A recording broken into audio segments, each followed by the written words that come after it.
What is up, everybody? The Hedge Junkie himself, Trent here, getting ready to show off this Daytona 500. And I'm hopefully not gonna be getting in trouble with the copywriters for this. I'm gonna try to do my best not to show the race. I'm trying to get this set up right so I can show at least the grid. There's a little bit of the action on the track. They're getting on the track right now. So hopefully I will try to get this done.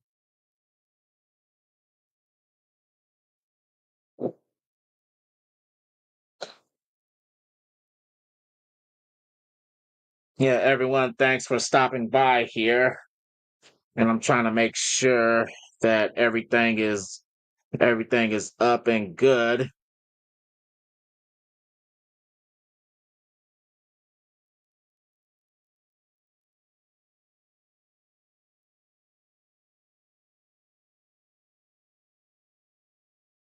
Okay, making sure this is good. Okay. Okay, move that down a little bit.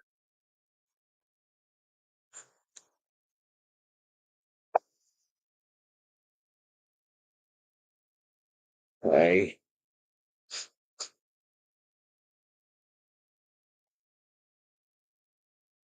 Okay, save.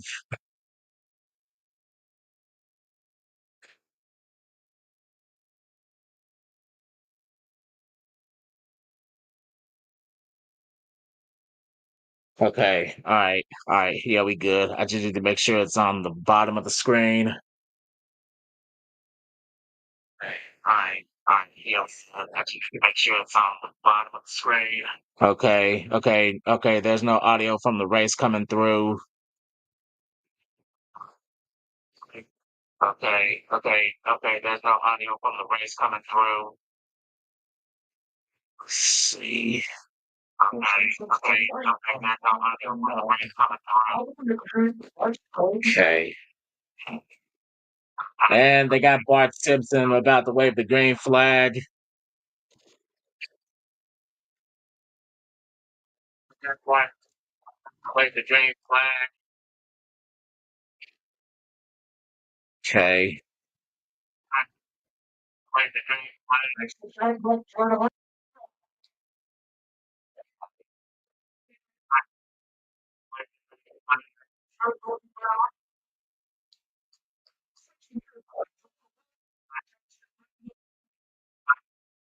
Okay. And we are a go. And okay, that finally started. So now I can move the ticker accordingly, put it right here so it doesn't show none of the race, and I am good to go. So that's right. Yep. All right. Okay. Okay. Whoops. Okay. Can't have that.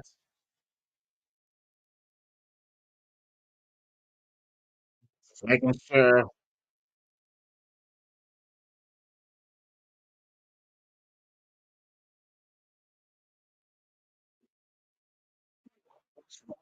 All right. All right. Okay. Okay. Yeah, I'm good to go. Just making sure it's not showing up on stream.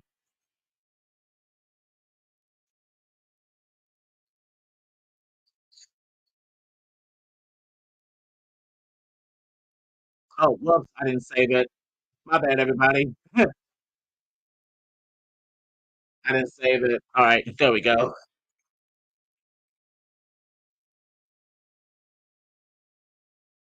All right. Good to go. And Tony was right. Doing this on a second stream, it is streaming. It is lagging a hell of a lot less.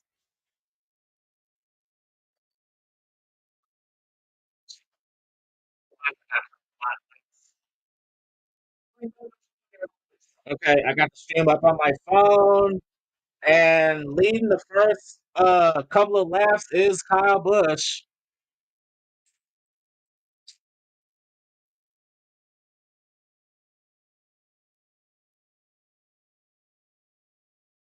Kyle Busch won the pole in qualifying. Joey Logano and Chase Briscoe. Oh, oh yeah, that's right. They're doing a silent lap 3 for Dale Earnhardt because it's been 25 years since he lost his life in the final lap of the 2001 Daytona 500. Got to hold up the threes for Dale.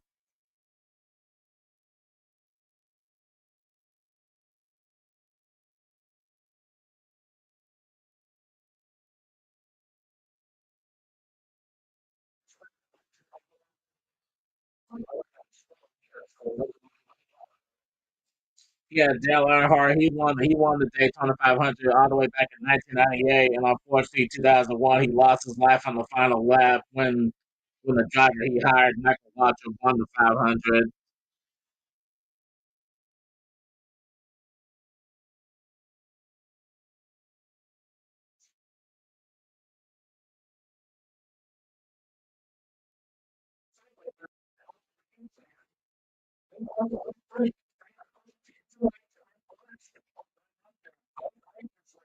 Okay, right now, John Hunter Nemechek just took the lead. Kyle Busch is all over his back bumper, though.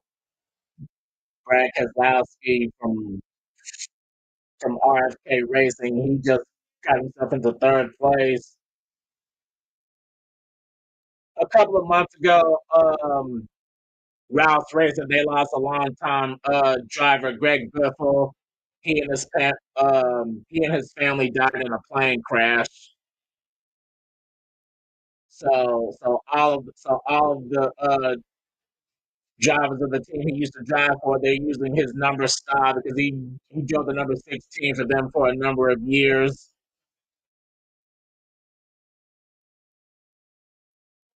And we already got a caution. That's BJ McLeod.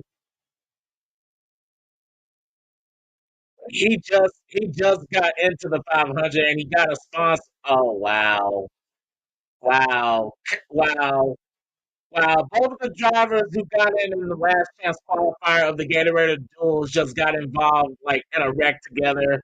BJ McLeod and Casey Mears. Casey Mears, he's a NASCAR driver who used to drive for Hendrick Motorsports, and he only has one victory in his career when he won the Coke 600 in 2007. And BJ McLeod, funny story of how he got into the 500. He originally finished really bad, and the guy who actually won to get into the 500, he failed post race inspection, and his car was disqualified. So they gave it to BJ, and it looked like he cut a tire. It looked like he cut a tire, and he spun out right in front of the number 40, which is Justin Allgaier. Wow.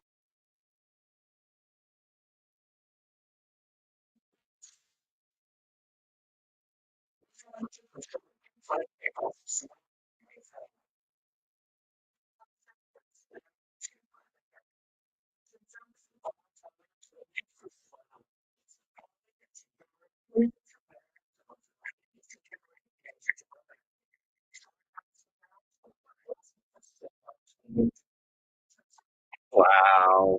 That's crazy to think about.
Making sure.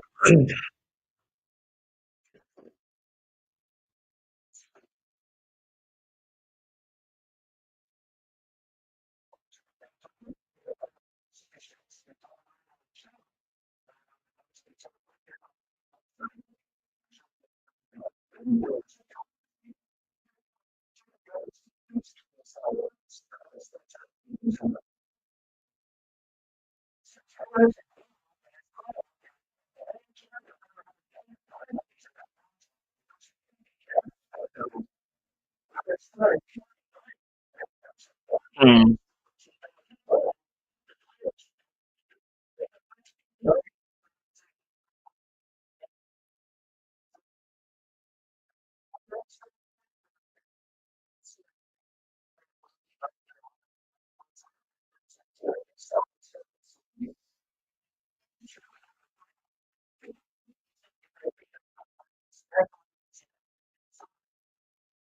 okay, I'm gonna stop this temporarily and see if.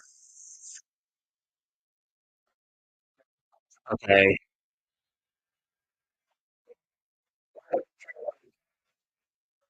okay, making sure it's coming through good.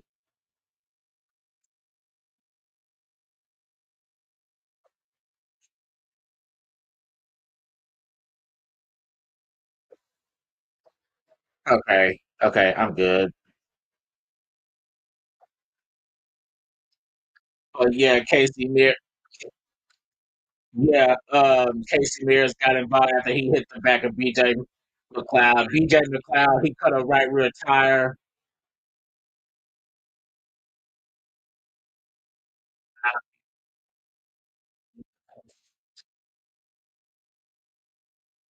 Okay, just making sure it's coming through good on stream. It is. Okay, so I'm good.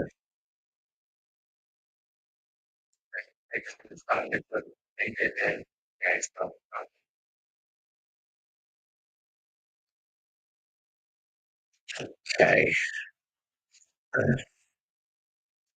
Now they're showing William Byron, driver the 24, leaving pit road right now.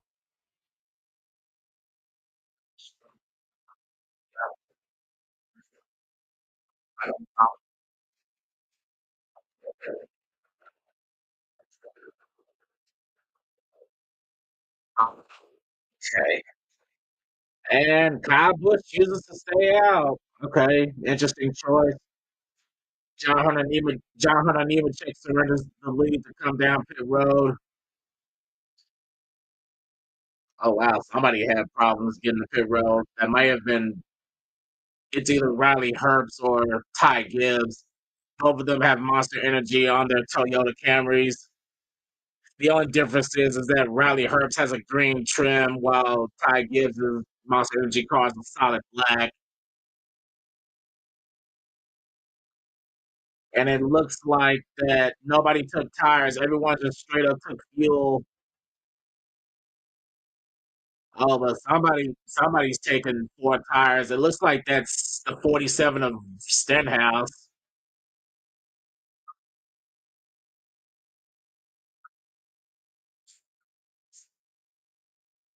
It's a purple car, so it's either Stenhouse or it's the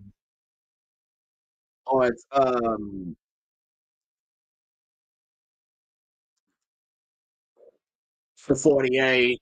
Sorry, mine went blank for a little bit of a second. Yeah, Alex. Oh no, it was the number 60 of Ryan Priest. I forgot he has the sponsorship this week on his number 60. Okay, okay, so a lot of cars came down pit road, but Ryan Priest was the only one to take tires. Yo, BLSG, what's up, man? Yeah. I'm doing the stream alone here today. Yeah, yeah.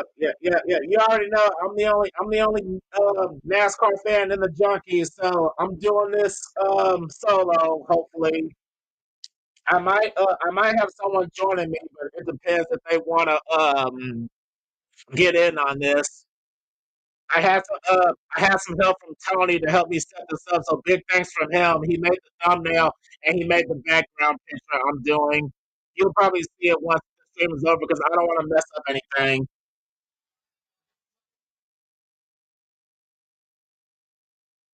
I'm just trying to make sure I don't get hit with the copyright ninjas from Fox.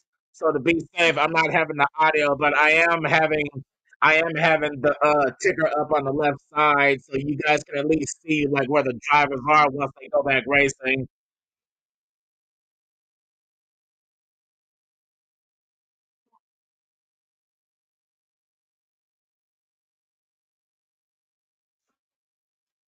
But yeah, as Jeff pointed out, the NASCAR and the Daytona 500 is my baby. So I'm trying to decide if I should keep my light on or leave it off because because I'm doing this.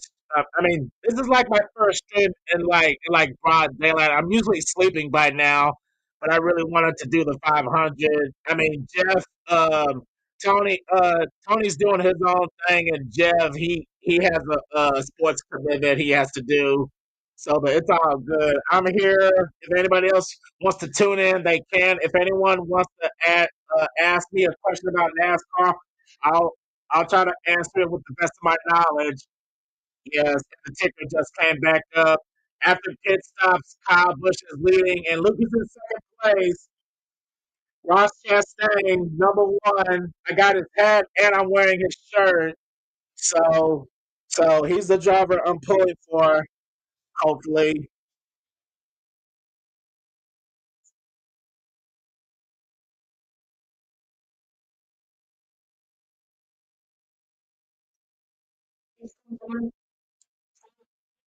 oh yeah, we already had our first caution. I mean the race barely started. Casey Mears, he got his number 66 patched up, so he's going to be at the back of the pack. As for BJ McLeod, I think he's still in. He was lucky to get a sponsor for this race because back in the Gatorade duels, his car was sponsorless. And now they're showing Shane Van Gisbergen in the 97. He won 5 races last year, and he still hasn't won on an oval yet. So, but this is his chance. Daytona is one of those tracks where if you're at the right place at the right time, you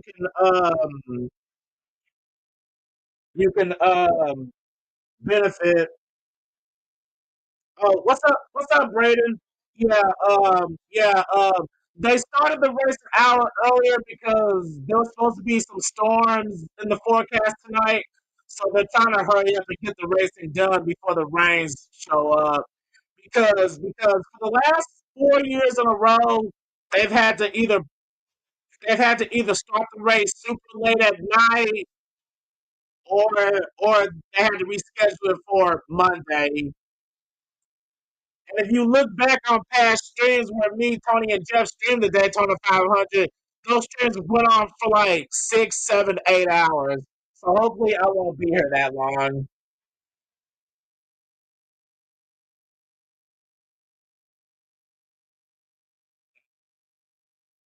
I got the stream up on my cell phone too, so it's easier for me to read the comments so I don't have to keep changing tabs.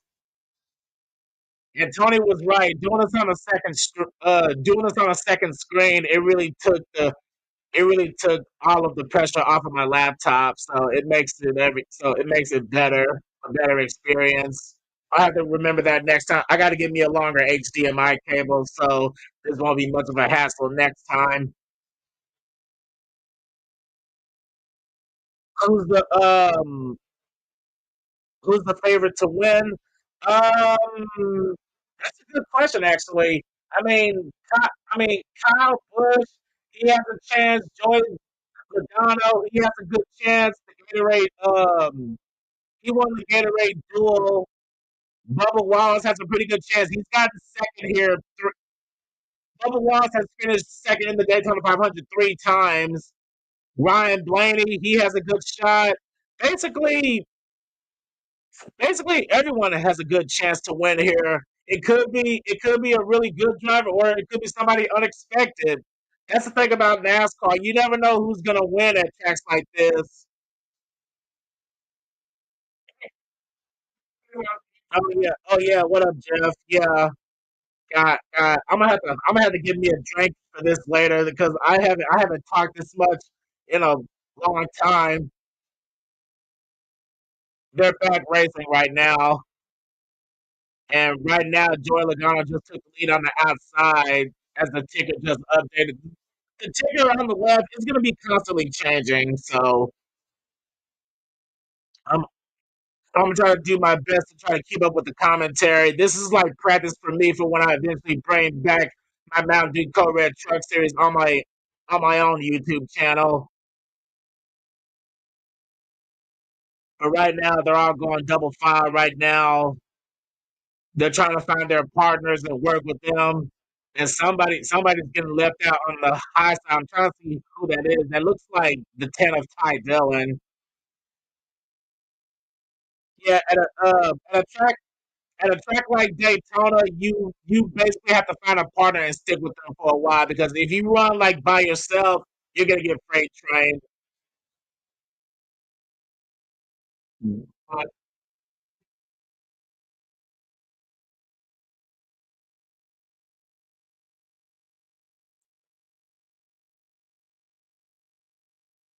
Trent, you're officially not honorary. You're official. Thank you, Jeff. That means a lot. That means a lot.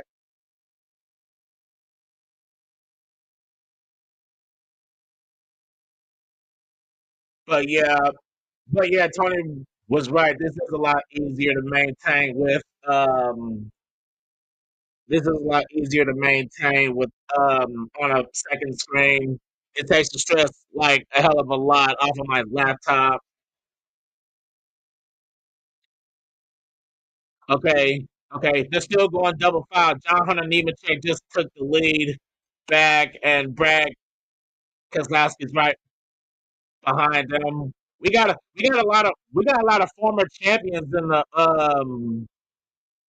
we got a couple former champions in the top 10. We got Brad Keselowski, who's the 2012 champion.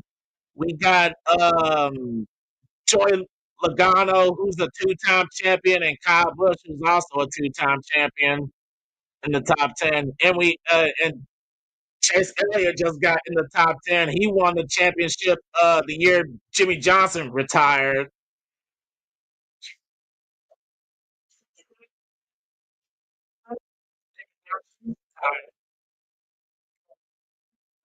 And we got the number 16.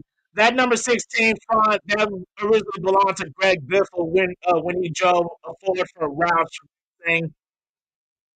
As I said earlier, unfortunately, his family died in a plane crash near the end of 2025. So everybody in RFK racing, they're using his number font on all their cars for this race. And the guy who's running the number 16 right now is AJ Allmendinger.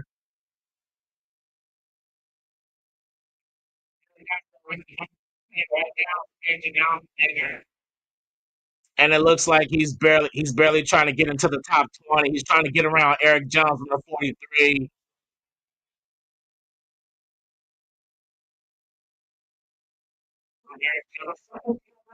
Still can't believe that they still can't believe that they showed Bart Simpson waving the green flag. And now they're showing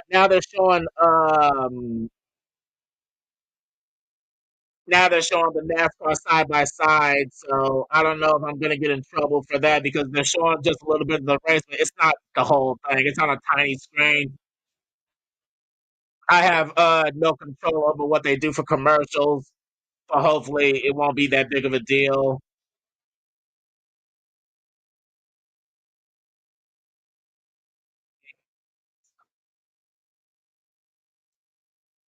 Okay, let's see what the chat is saying.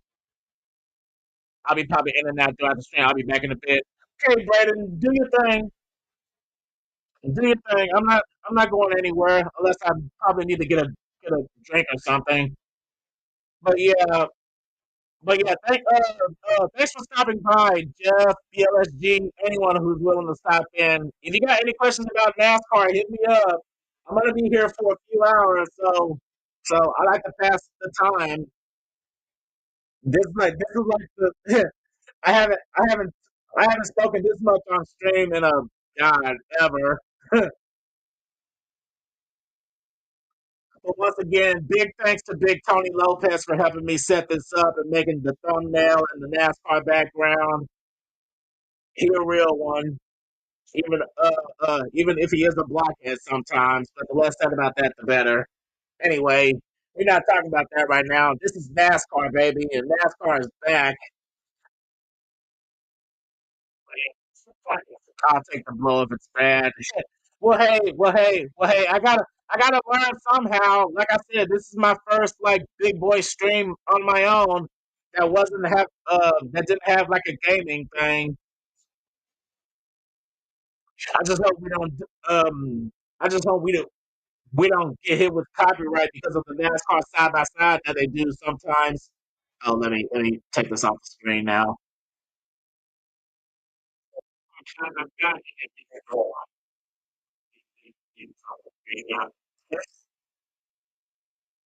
Okay, they're still going side by side right now. Nothing's really changed in the last couple of laps.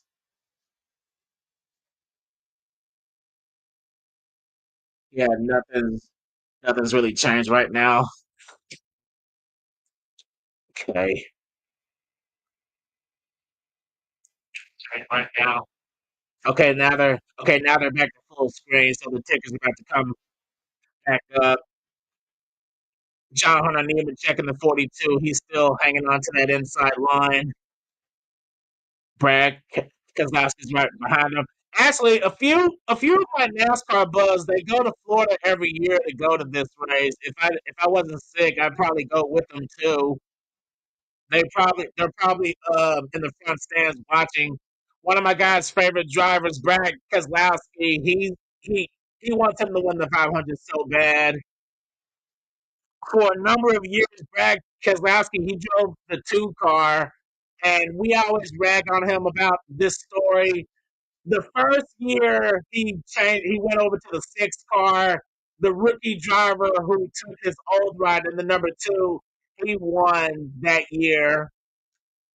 He won the first year. He stepped up in the 2, and Brad, he's been trying to win that race in that number for years, but now he's gonna try to do it in the 6. One of the greatest NASCAR drivers of all time, Mark Martin. He drove the number 6 for most of his career. Still to this day, Mark Martin will be he is the greatest NASCAR driver ever to never win the 500 or win a championship. He finished second place. I believe he finished second place in the championship 4 times. He lost. He lost. He lost a championship to Jimmy Johnson. He lost a championship to Dale Earnhardt, rest his soul, and he lost a championship to Jeff Gordon twice.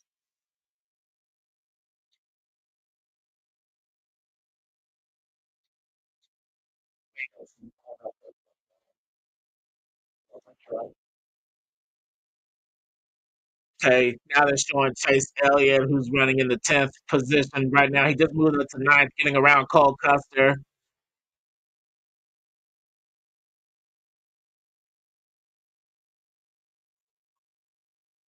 Okay, we're almost approaching the halfway mark of the first stage. It's still all about John Hunter Nemechek and Joey Logano. Luckily, they haven't started doing the train racing yet. Once they start train racing, they just stay in a single file throughout the whole thing, and nobody really makes a move until the stage is nearly over.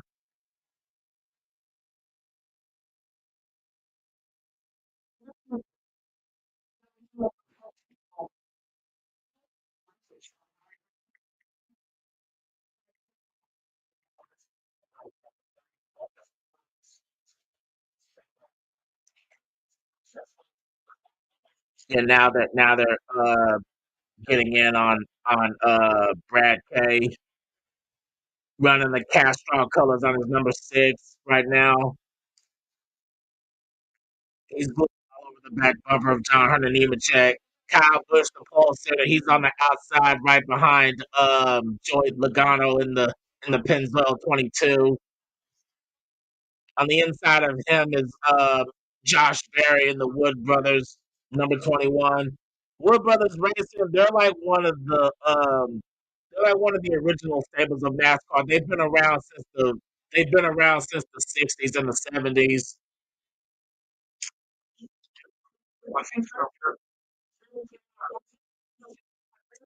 And here's now they're talking about the rookie Connor Zillage. Connor Zillage, he won 10 races last year.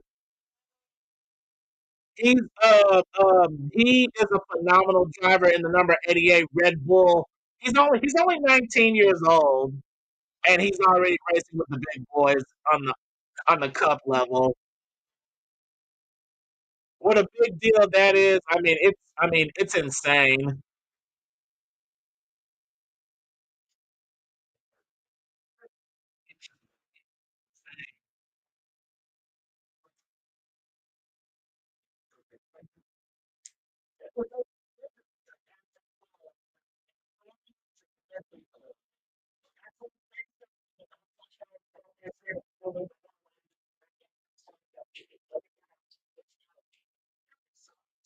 It seems like the inside line is trying to move up a little bit more.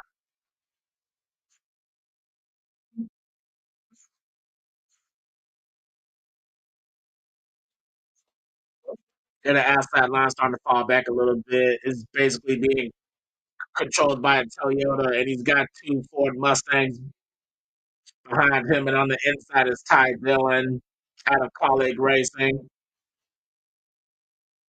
Yeah, Colleague Racing is making a big comeback, especially in the truck series. They brought they finally brought Dodge back to NASCAR, but it's only for the trucks.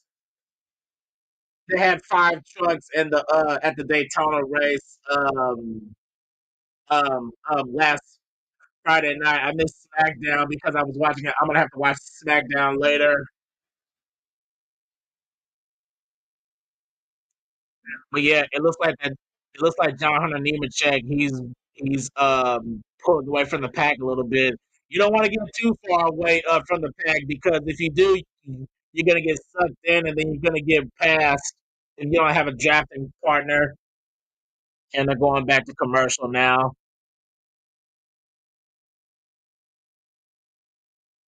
Okay, they're going back to NASCAR side by side. Okay.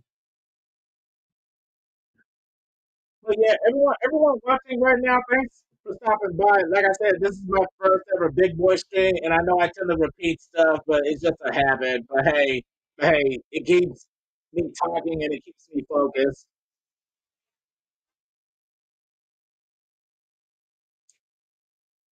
Okay.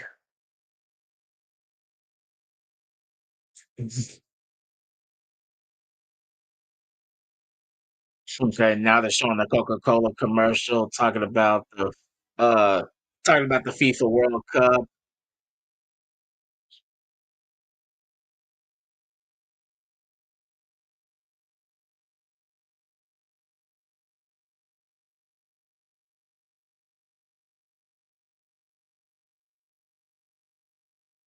Okay.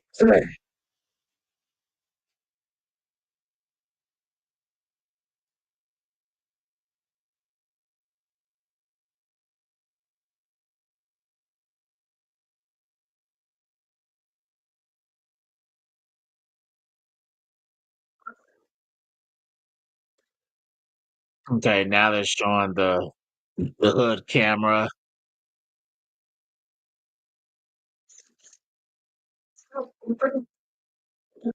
Hood camera. Now they're showing Okay, now they're showing the rear camera of Joey Logano. Yeah. Okay. Yeah, the field is pretty much just content right now going double file. It may be a little bit before they start doing green flag pit stops.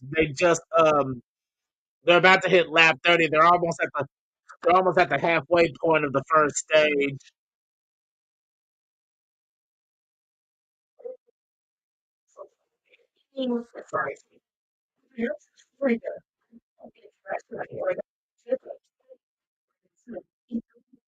Okay, Joey Logano is trying to make a move on the outside, and he's a little bit ahead of Kyle Busch right now. Oh, it looks like that the mid pack is trying to go 3 wide, but you better get back in line because if nobody goes with you, you're gonna get sucked up to the back.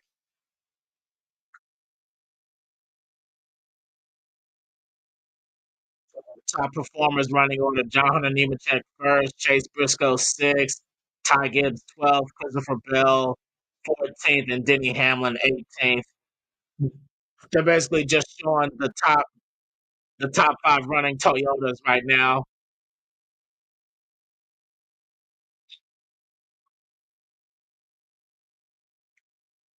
Wow, wow, wow. Really high wind at Daytona right now. The wind is like 20 miles an hour and it's blowing south.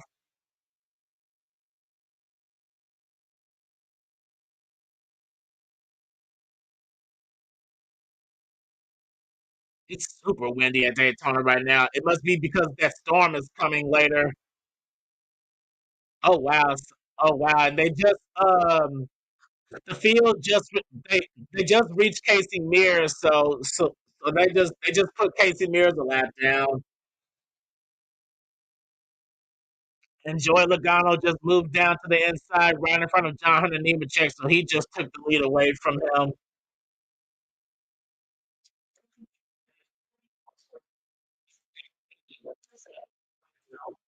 Now we see Chase Briscoe moving up to the outside to get behind Kyle Busch in the eight.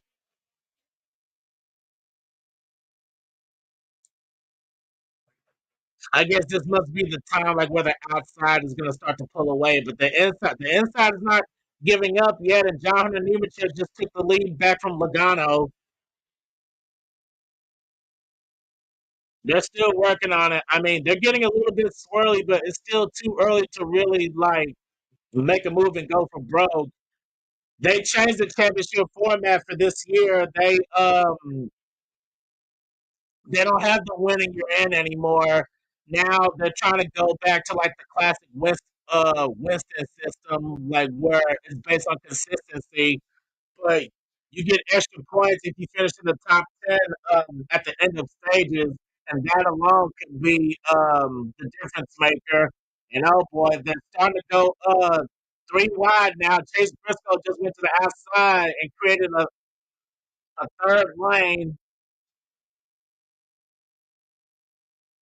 And oh man, it's three wide for the lead. The inside is slowly backing off a little bit. And Logano just led that lap, but Chase Briscoe, he's still fighting on the outside in that number 19 car.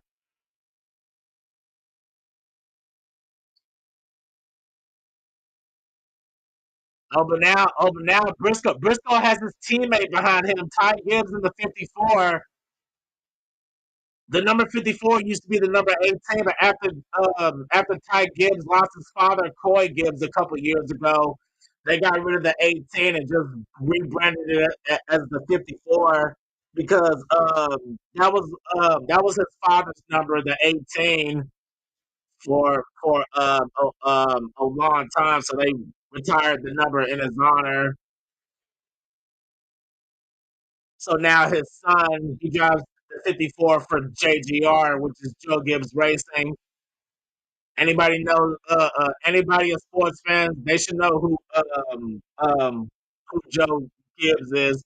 But right now, Chase Briscoe, he's broken away in the lead now, and he's a little bit by himself.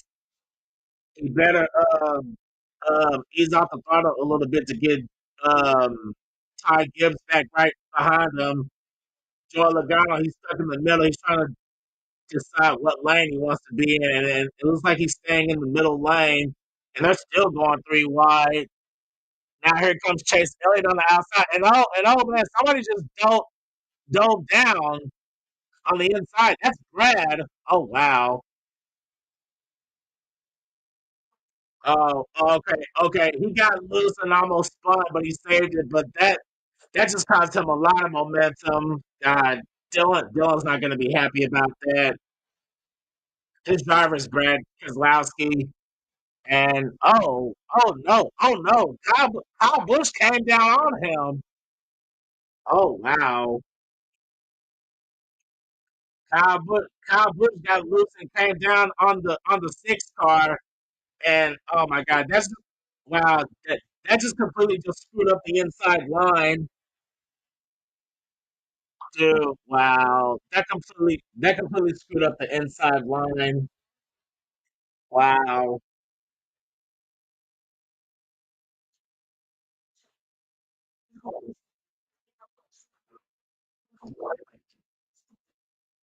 Well, they were going three wide, but after that little scuffle, they settled it back to double wide, and that kind of separated the field a little bit.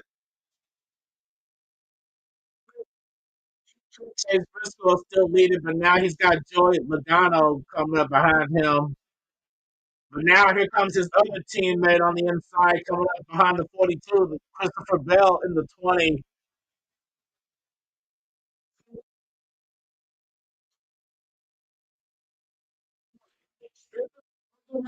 And we are officially halfway done with stage one.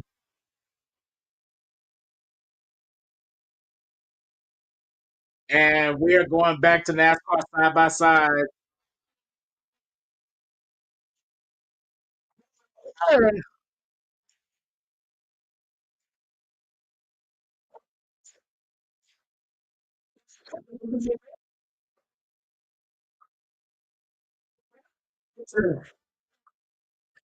And Joey Logano, he's pushing the hell out of Chase Briscoe right now on the inside. He dove down to get behind him. So now leading the outside is going to be Ty Gibbs, and it looks like they're shuffling back up to the outside to block that line. Oh, and Logano's getting a little bit of a run, but he's staying behind him. He's not going to make a move yet.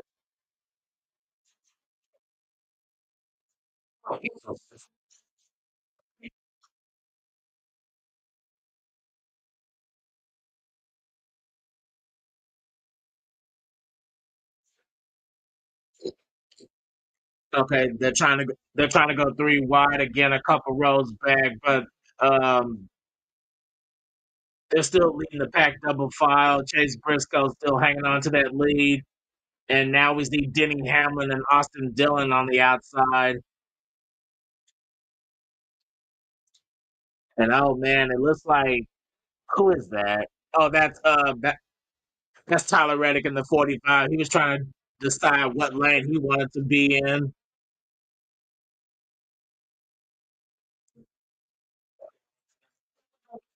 Okay, now we got a three wide situation between Denny Hamlin, Eric Jones, and Josh Berry.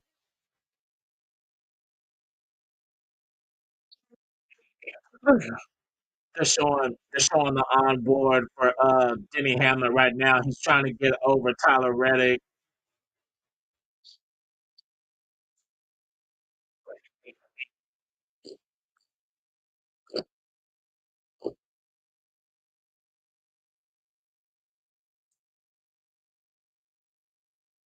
Okay, there we go. It's back now.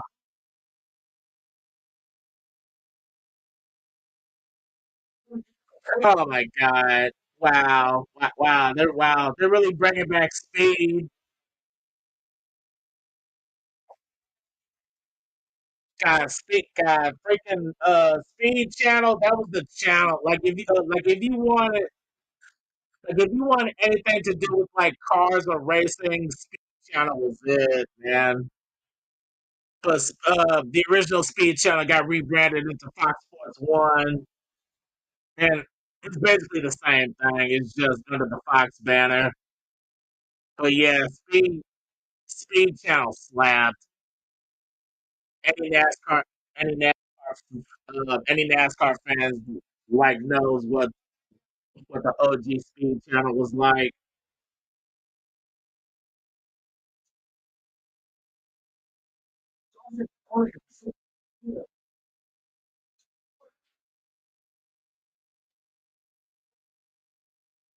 Okay, now they're showing Logano on the outside. He was on the inside, but he moved back to pick up Ty Gibbs because Ty Gibbs was charging. And oh crap! Now we got Shane Van Gisbergen trying to get up there, trying to get his first oval win. Shane Van Gisbergen, he is an incredible like road course racer from Australia, and he did a phenomenal um, job in his debut like Cup season. I still remember I forgot if it was his first start or like his second like NASCAR start at the Chicago Street Race. He won that race.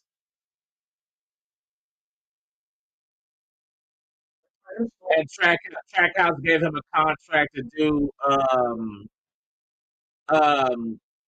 a full time ride the next year after that, and he ended up winning 5 races. He drove the '88 last year, but they moved him to the '97 this year, and the '88 they gave it to Connor Zillich because he was a really fantastic rookie in Xfinity. Like I said, I think he won 10 races last season in the Xfinity series, but they changed the name. Now it's the O'Reilly Auto Series. Yeah, every couple of years, sometimes the NASCAR changes their names of like their leagues.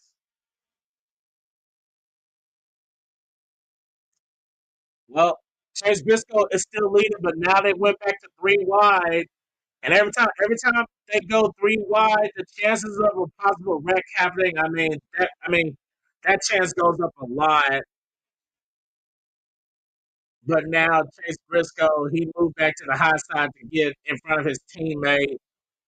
Now we see Shane Van Gisbergen coming up in fourth right now, but he's about to pass Logano to take the third position away.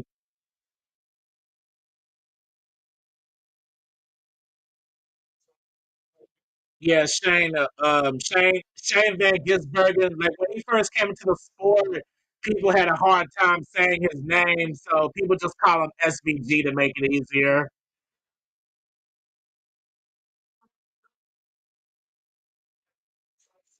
I really don't mind it if Shane Van Gisbergen wins this race. Honestly, I really don't have a problem with any NASCAR drivers in this field. The only driver I somewhat dislike is Denny Hamlin, honestly. But considering what he went through last season, losing the way he lost the championship last year, and of course him losing his father in a house fire. I hate him a little less. I just don't like what he does on the track sometimes. Everyone's pulling for everyone's pulling for Denny Hamlin to win the 500.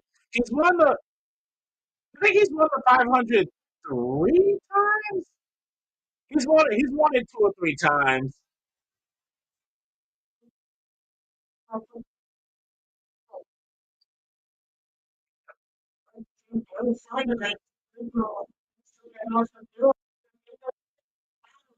trying to keep an eye on the comments. No one's said anything yet.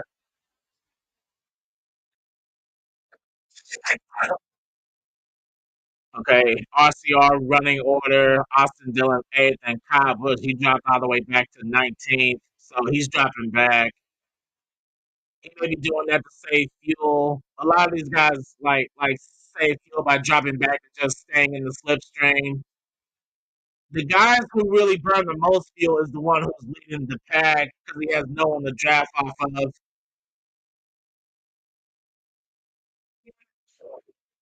All right, the laps are winding down. We got 17 laps to go before the end of stage one.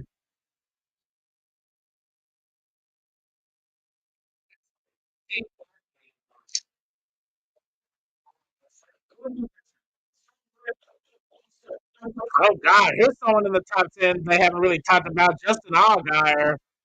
He was involved in that first wreck with BJ McLeod and Casey Mears. Now look at him. He's up in the top 10 now.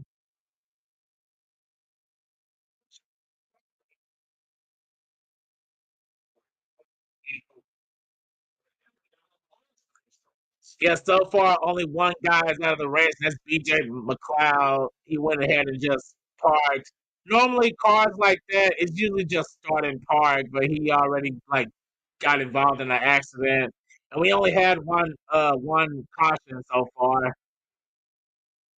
Oh man, that inside line is just getting sucked up right now. On a Nemechek, he dropped like a rock. He's already falling back past the 20th position or about to.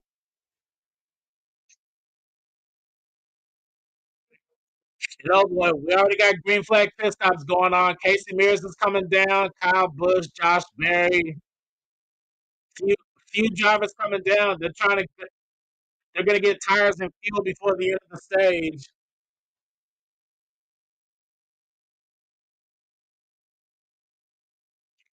Okay, so the field's about to get shaken. Okay, so the field's about to get shaken up a little bit, but now the question is, which what's going to be the next group of drivers that are going to come down to take pit stops?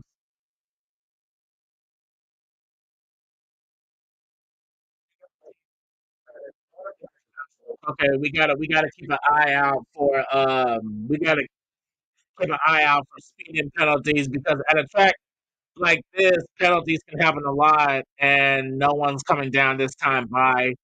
Okay, so it was like a small group of drivers.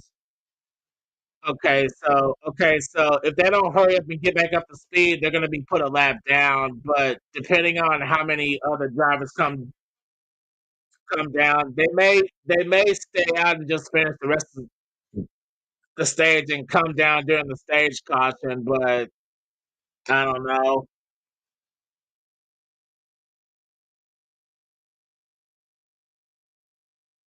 Oh. Austin Dillon got a little bit swirly. He almost hit the wall. And no one's coming down again. Okay. They settled it up to single file for a little bit. Chase Elliott Chase Elliott just found himself in second place.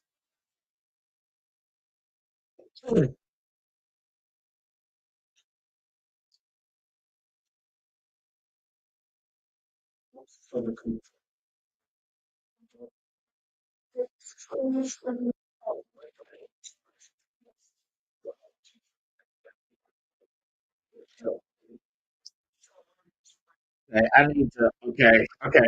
While they're on commercial, I need to share this actually.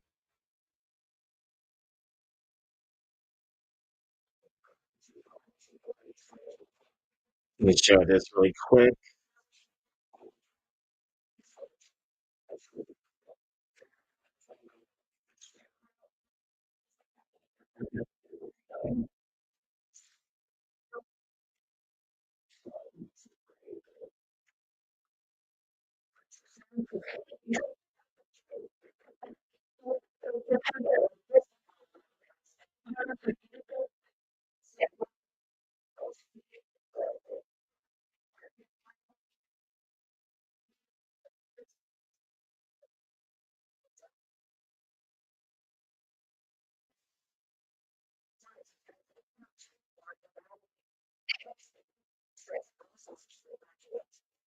Okay.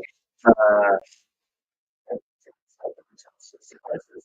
okay. I need to actually put this in the Discord as well.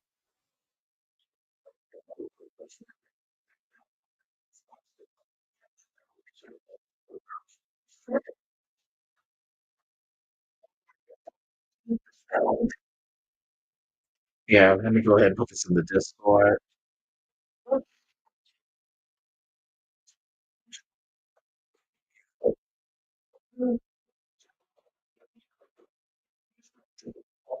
Oh God, they're showing college basketball, Indiana versus Purdue.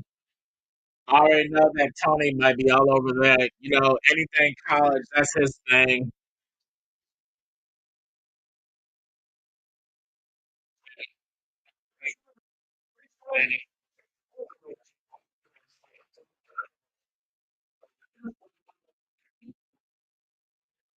Riley Herbst.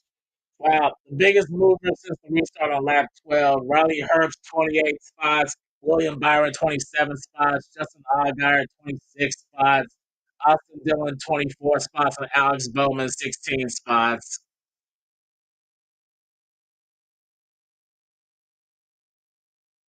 Okay. Here comes the second group of cars coming down pit road. Joey Logano, John Hunter Nemechek, Justin Allgaier, and there was one more green car. I couldn't tell. Was it Zane Smith? No, it wasn't Zane Smith.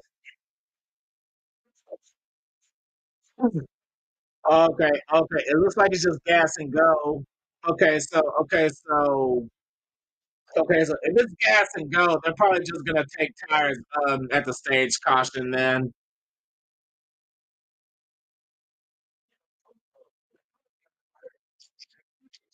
Oh, William Byron's on the wall. I think he has tire issues.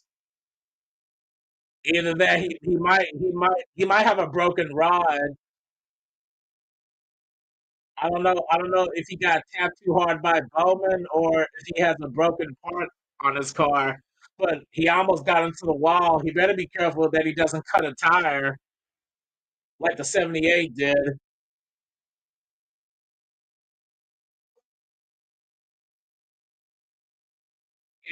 Oh yeah.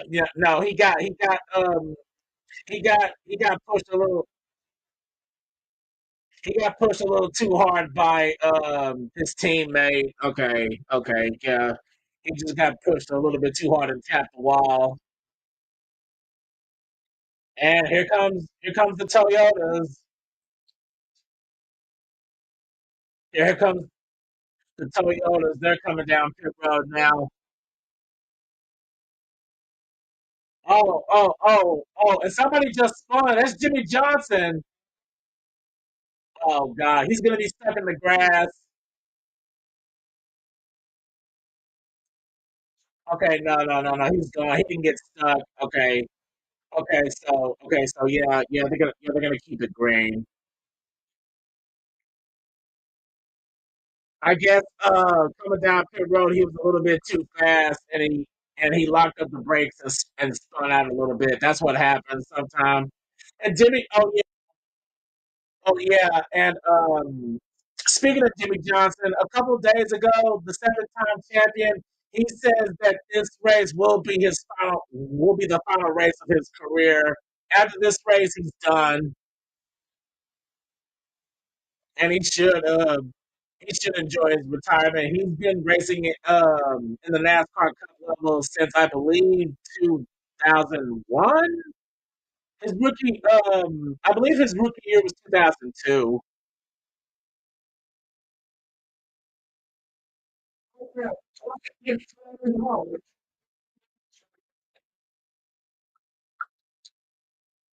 Okay.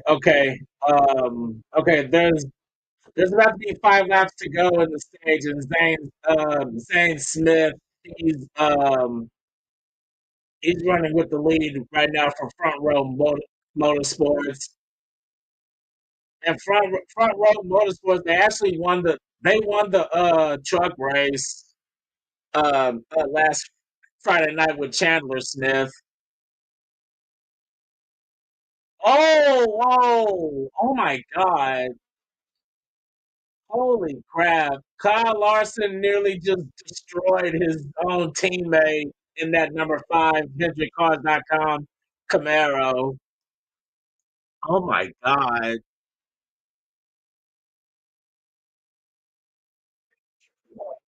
Holy cow. But yeah, since the stage is almost over, they're getting a hell of a lot more ballsy.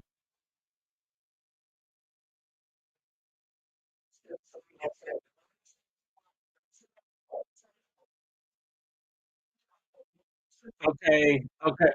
So I'm guessing this lead pack, they're gonna finish the rest of the stage to try to get those early um those early stage points. Like I said, those stage points will really help you in the championship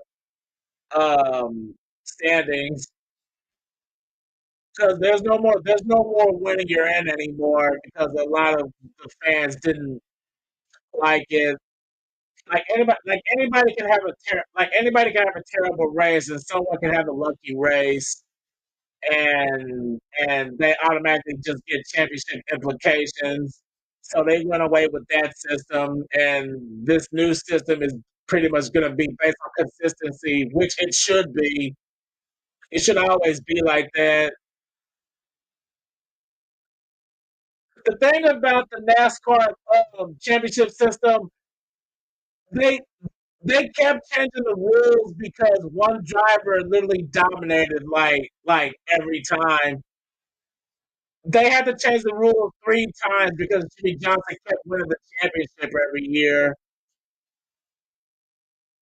That just goes to show how good of a driver he was for a long time.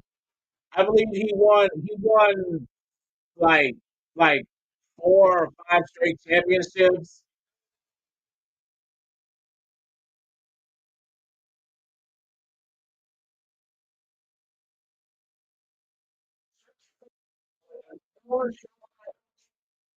There are 6 Fords between first and sixth, and 4 Chevrolets between seventh and 10th, and 2 Toyotas running out the top 12. But yeah, we got 2 laps to go now, and Zane Smith just took the white flag for the first day. So one more lap to go for this. Yeah, he has 2 Penske Fords behind him, and Austin Cindric and Ryan Blaney. Well, here comes someone else in the top 10 that they haven't talked about. Michael McDowell. Michael McDowell, he won the Daytona 500 back in 2020, back in 2023.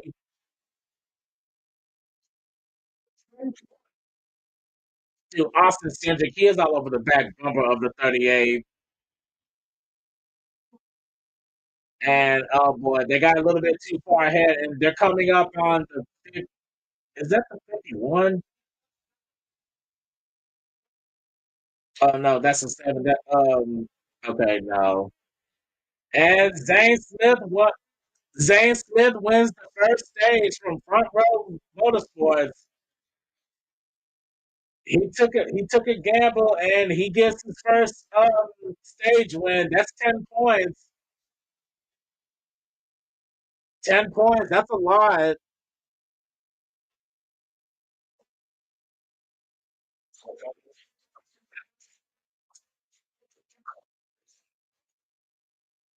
All right.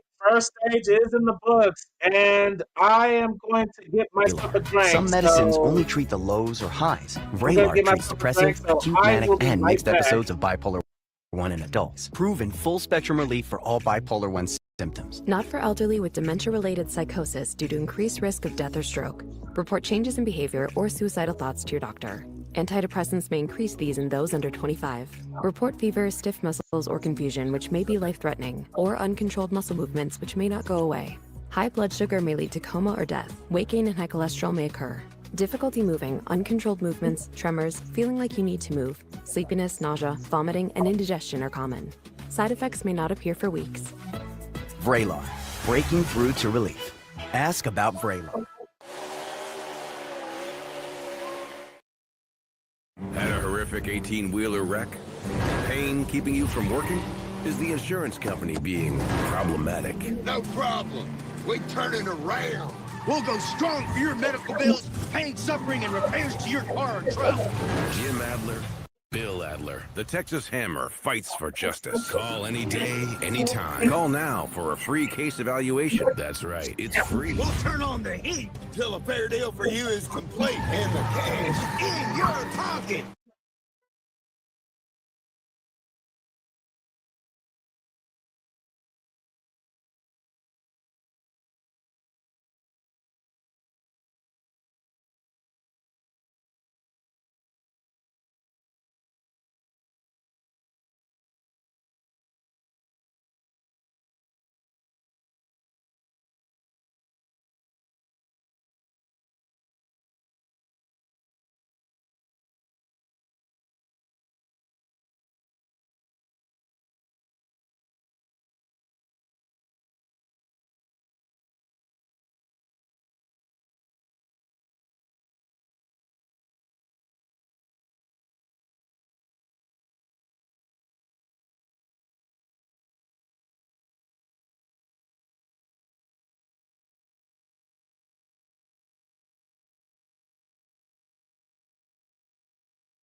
Special thanks to Starlink for helping power our high-speed NASCAR broadcasts, bringing you every bit of the action from the Daytona 500. Here's Jamie Little. Well, last year, Chase Briscoe had a breakout performance with Joe Gibbs Racing, won 3 times, went to the championship 4, finished 3rd. Today, he's back with his pit crew. They have one change, so let's go ahead and meet them. AJ Rosini, front tire changer. That was part of the 2019 Indy 500 win. Lee Cunningham, rear tire changer, 2017 Cup Series champion. CJ Bailey, tire carrier, running back at the Maniel High. Caleb Dirks, Jackman, former professional baseball player. Matt Terrell, fueler, 2013 Daytona 500 champion. On the front row for the 500 for the second year in a row, and they've had speed all week. They really have. And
Okay, people, sorry about that. I had a phone call I had to take care of, business to take care of.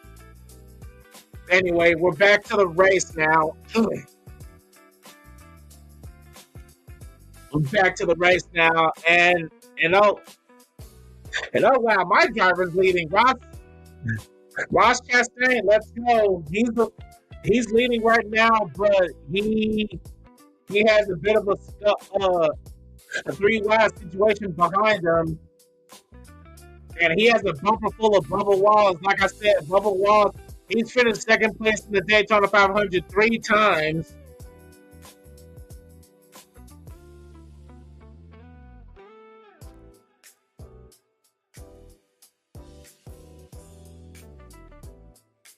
Chastain up in the front. Down underneath him is Justin Allgaier. Obviously, that's a junior motorsports car. Dale and Kelly Earnhardt's car on the racetrack right there. Running their one race. Well, what could be only one race that they run this year with the 40 car. But both of those cars, the 40 car chose to really be cautious in our qualifying races. Now you see that, that car up in the front of the pack. But Ross Chastain, he hasn't been anywhere to be found this week. So right now, leading the pack. First laps. I'm gonna have to mute it. I'm gonna have to mute it every time it goes to commercial. Junior Motorsports. Clint, Ross Chastain looked like he was swatting bees behind the wheel there. Yes, he was. I picked up on that too. Workload is high. That tells me that car was pretty loose. Slide on its feet, particularly off of 4, and then even through the tri-oval. Bet it is right now too. Big shock from Bubba Wallace from behind. Regan. Well, Mike, how about that 40 of Justin Allgaier up leading the pack right now? The team told me earlier today this was part of their strategy. Crew Chief Greg Ives said last year we didn't feel like we were aggressive enough early in the race to really learn the car the way that we wanted to. This was what they wanted to do this year. It's worked out for them to get themselves up there and understand a little bit more about it. Keep them up. Yeah, because it's making it sound bad. All right, there we go. Okay, yeah, sorry about that. Oh, boy. Oh my God. Oh my God. Look at this top 3. Justin Allgaier, Connor Lewis, Ty Dillon, and now we got Cody Ware coming up. Oh my God. These are like a start. Briscoe, and there goes Gibbs and Connor's Village. Oh my God. Austin Dillon's involved. He's got front end damage to that number 3. Oh my gosh. Wow. Looks like I came back just in time, but they were focused on the 3. Oh my God, Ty Dillon. I mean, he came this gang. Connor's Village, he's stuck in the grass, but I don't think he got damage to his 88. He just lost it.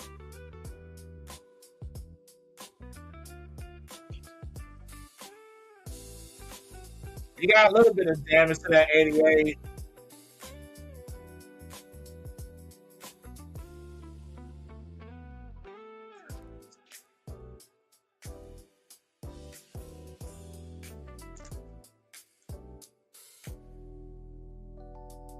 Oh my gosh.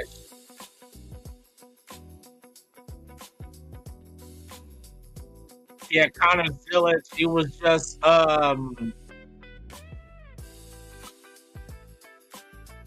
yeah, Connor's Village, he just got stuck in the middle, beating and banging.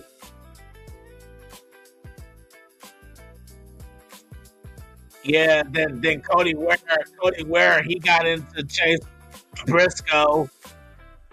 Austin Dillon tried to go to the pit lane to avoid the spinning 19. He had nowhere to go. Ty Gibbs was in the grass.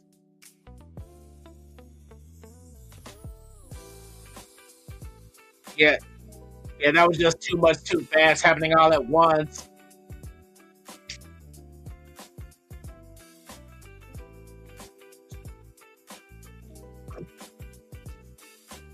Oh no.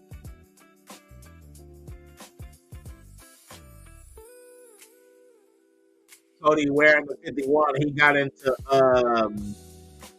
Chase Briscoe.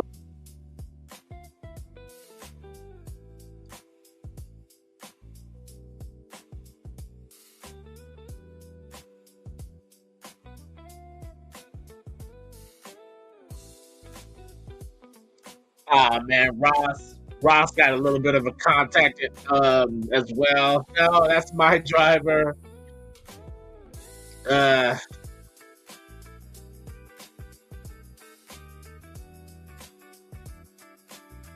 Wow. We had our first like major accident. Oh yeah. Welcome back, Brayden. Okay, and Jeff said he's off to do his play by play. Oh yeah, Jeff, thanks for stopping by. And Brandon, I know you're still here. We just had our first big accident of the race.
Okay.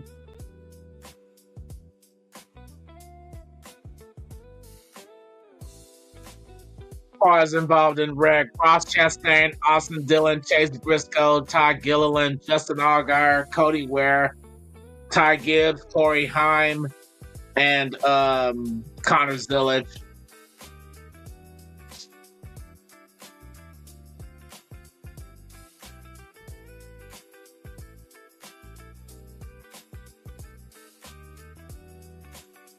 But yeah, we almost hit the halfway point of stage 2 before we had drama already.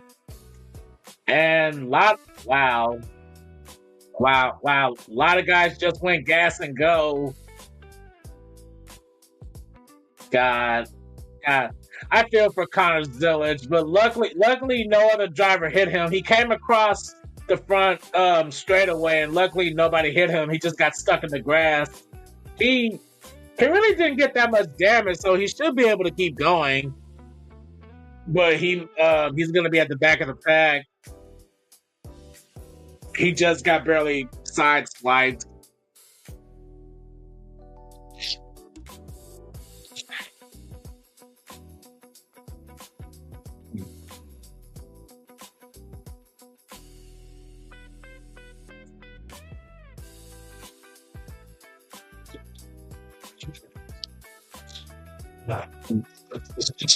Oh, okay.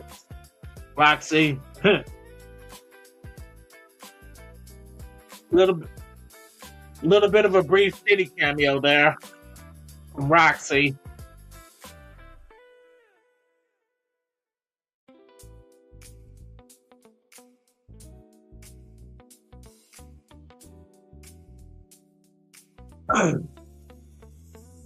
Okay, all right, they're back to showing NASCAR side by side.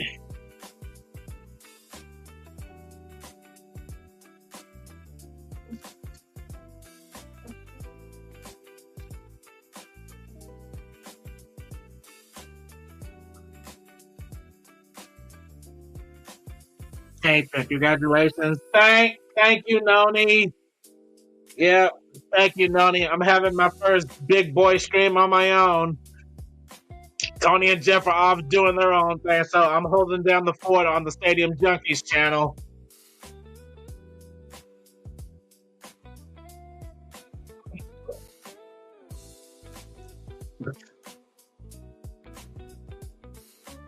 Okay.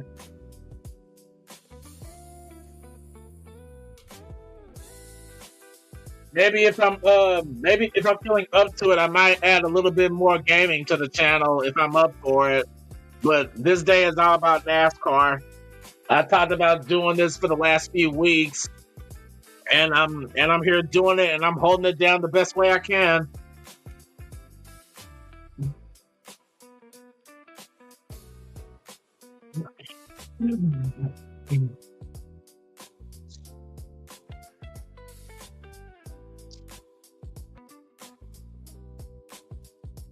I'm gonna go ahead and change this really quick.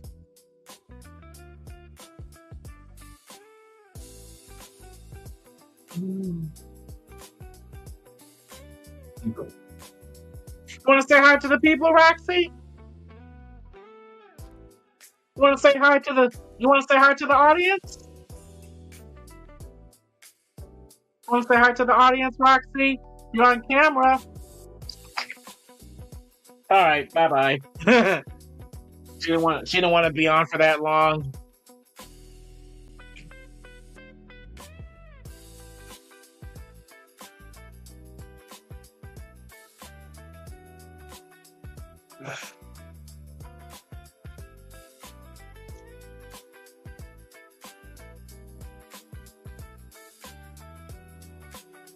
Okay.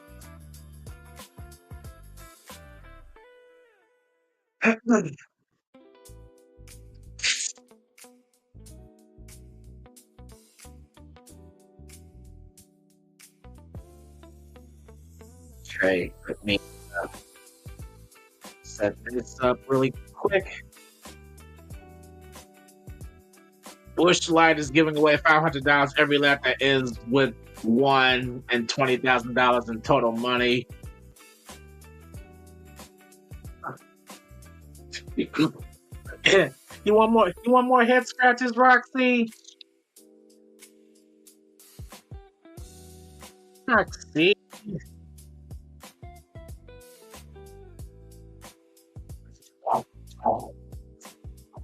Kitty cameo some more.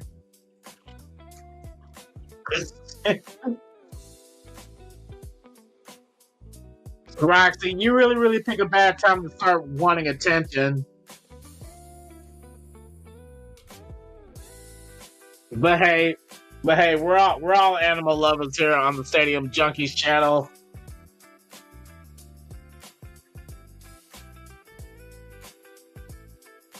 And now they're showing Dale Earnhardt Jr., two-time Daytona 500 winner.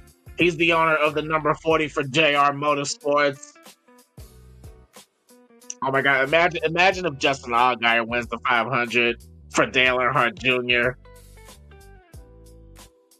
God, that'll really be something.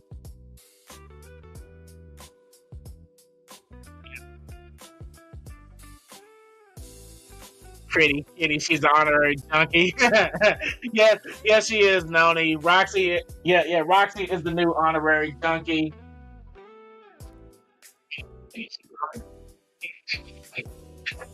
Wave to everyone, Roxy. Wave to everybody. She hates being lifted, but hey, you're getting your spotlight, Roxy. You want head pats? All right, I'll put you down because you're growling at me now. And we are back. We are back to the green flag here at Daytona.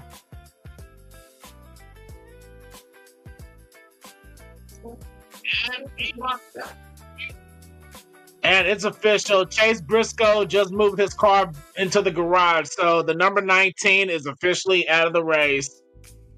Anytime a car goes back to the garage area, they're automatically done. They're out of the race. Okay, so Chase Briscoe won't win the 500 here today.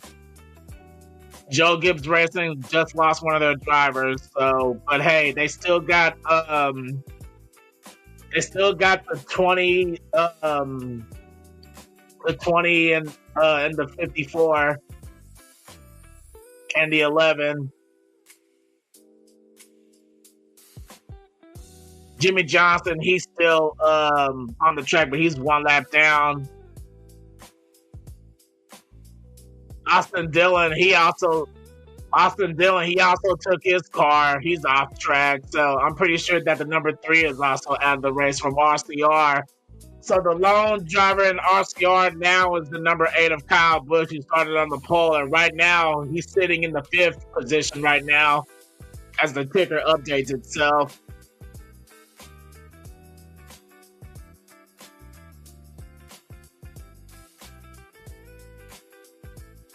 And right now we have 3-time Daytona 500 winner Denny Hamlin coming up in 2nd right now. He's right behind Ross Chastain. Now, these two drivers, they really don't like each other that much. A couple years back, they had an intense rivalry. So I don't know if that's going to flare back up. Now we see Austin Cindric taking away 2nd place on the inside. And Ross Chastain in the number 1 machine, he's in the lead. He's about to get a push from Denny Hamlin. Now Austin Cindric's coming up on the inside, and he's taking the lead away. They're trying to go 3 wide behind them, and here comes Zane Smith, who won the first stage. He's coming up on the 3rd lane, and he's getting help from Brad Keselowski. And Denny Hamlin pushes Ross Chastain back to the lead. They're showing the overhead camera. Now they're showing 3 wide racing like further back behind them. They need to hold their lines. Cindric is coming up on the inside. He's getting pushed by Chris Buescher in the 17 from RFK Racing.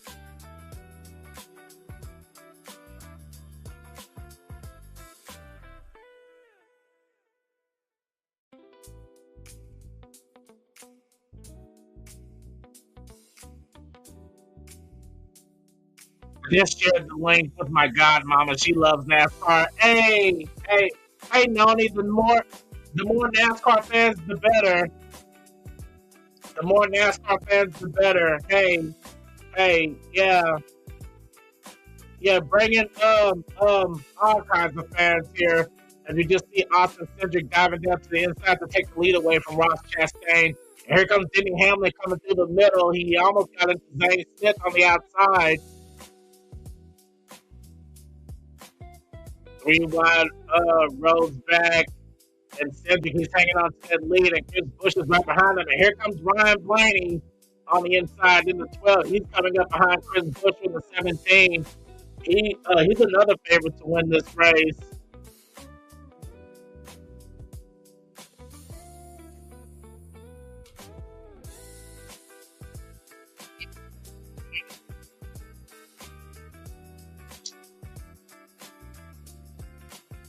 The 2 Penske Racing stables right now in 2 of the 5 positions in the top 5. What happened to Logano? Logano, I think he's at the back of the pack. Okay, yeah. Yeah, he's at the back of the pack on the inside. He's running in 24th right now. So we got 2 out of the 3 Penske cars in the top 5, and we got Logano in a Hornets nest in 24th.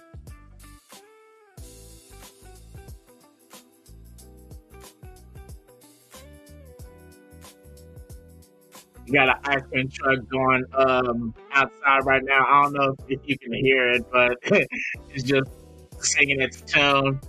But right now we see Austin Cindric running down the middle. He's got Buescher still right behind him. And oh man, it's a real Hornets nest mid-pack as they're going 3 wide, like 9 to 10 rows deep.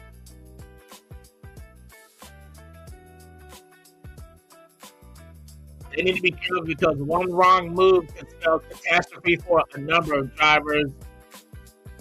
And oh boy, coming up on the inside, who was that? That is that's SVG Shane Van Gisbergen still trying to that's Ross Chastain's teammate. He's coming up on the inside, still trying to get his first oval win.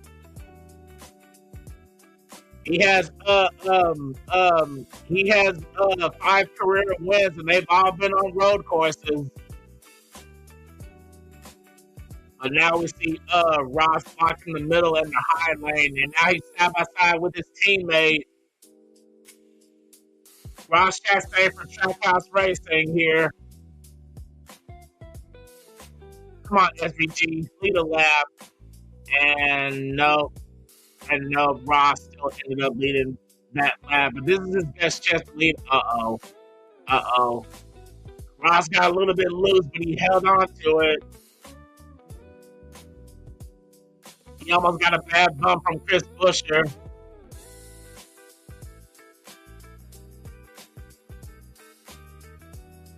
Yeah, right now, Shane Van Gisbergen, he's got Kyle Larson pushing him in the 5 machine. Larson needs to push SVG up so he can lead a lap, because if you lead a lap, that's an extra bonus point, and any point will help you in the championship standings here. But Ross, he's still running away with that lead, but he doesn't want to get too far ahead. What about Chris Buescher? Chris Buescher started this race in the final row in 41st place.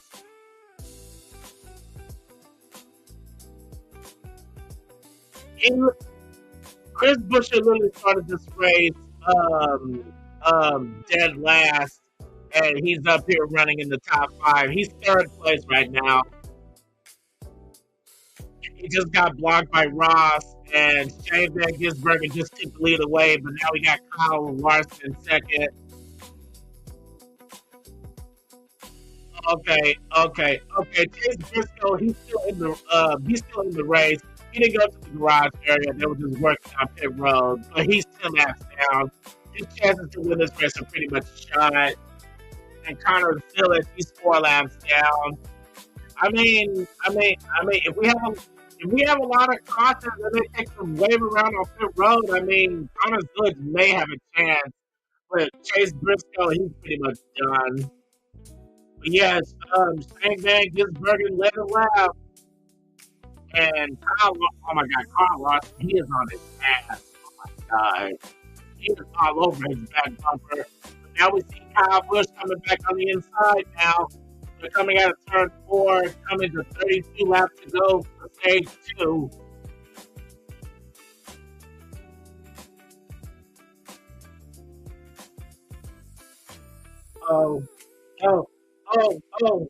What up, my tribal chief? My tribal chief, and yes, I know the joke. It's another left turn, but hey, I love watching these left turns here. Shane Van Gisbergen, he just got passed for Kyle Larson, but now he's getting pushed by Kyle Busch. It's the Kyle and Kyle show on the inside right now. We got the Kyle and Kyle show on the inside, and we have Trackhouse Racing teammates on the outside trying to work together. Yeah, at a track like this, you're gonna need teammates. And Kyle Busch, he's swerving a little bit, trying to stay behind Kyle Larson. He's got Ryan Blaney and Austin Cindric coming up behind him. Denny Hamlin moved down to the inside now as they settle up to double file. They're trying to get a 3rd lane going back to 3 wide, but that inside line is just falling back. Leading up the inside line is Chase Elliott. And now we see Kyle Larson. He dove down to the inside, and now he's back on the outside to take the lead away from SVG. Now we see Kyle Busch leading the inside in his number 8, and he's got Ryan Blaney behind him.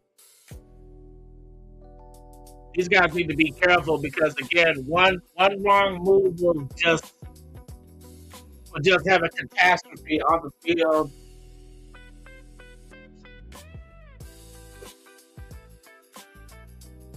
Okay, and they went back to NASCAR side by side. So.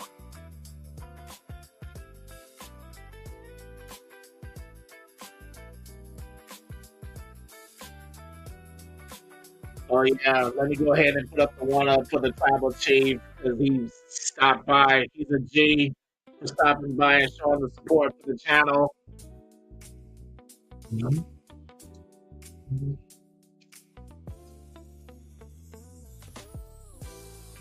Okay, now they're showing a Busch Light commercial, so they're showing the hood camera for Ross Chastain.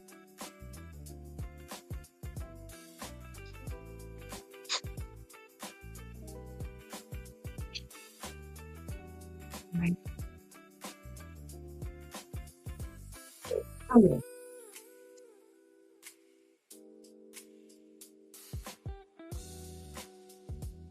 see here.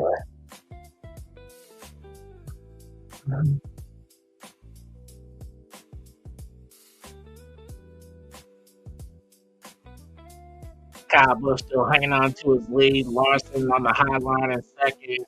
But now we see Ryan Blaney getting pushed by Denny Hamlin to try to catch up to that to the number 8. Oh, and here comes Justin Allgaier trying to come back on the inside. He's coming up behind Denny Hamlin right now, just edging out the top 10. Oh no, that's wait, is that Justin Allgaier? Yeah, that's just an Allgaier on the inside. It's Chris Buescher on the outside.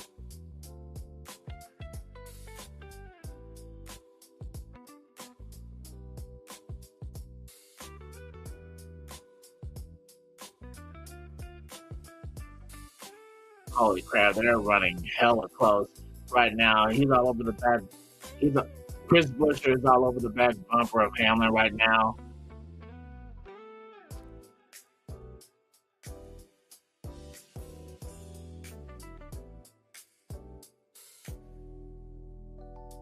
Showing Ross Chastain running up on the outside, pushing his teammate SVG on the outside.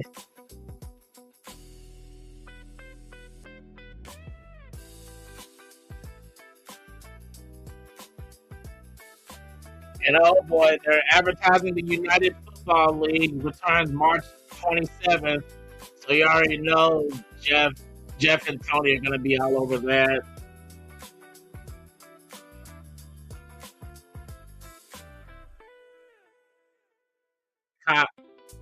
Kyle Busch, the pole sitter, he's back up commanding this entire field, but he's got Ryan Blaney all over the back of him while Kyle Larson, he's leading the outside, the Kyle and Kyle show here for the Daytona 500. Kyle Larson on the outside, Kyle Busch on the inside.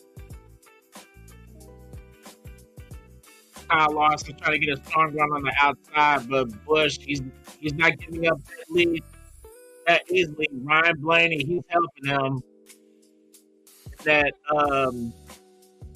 that big antifreeze and Menards number 12.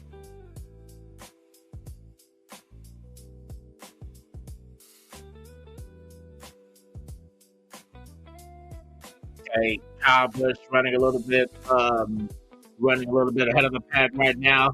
The laps are winding down. We only have 21 laps to go for the end of stage 2. Trust me. Once the final stage starts, that's when things will start gonna get dicey. But I noticed that it's not as sunny anymore. It's really like overcast right now, and that may be well, it's a good and a bad thing, because if there's no sun on the track, that means that the track is going to get a little bit cooler, and that's going to increase the track's grip on the tires, so we'll get like less tire problems. The hotter the track is, the more loose that cars can get, and they have to make adjustments to the aerodynamics of the car, because these are some heavy cars. These cars weigh like, I want to say they weigh like they weigh like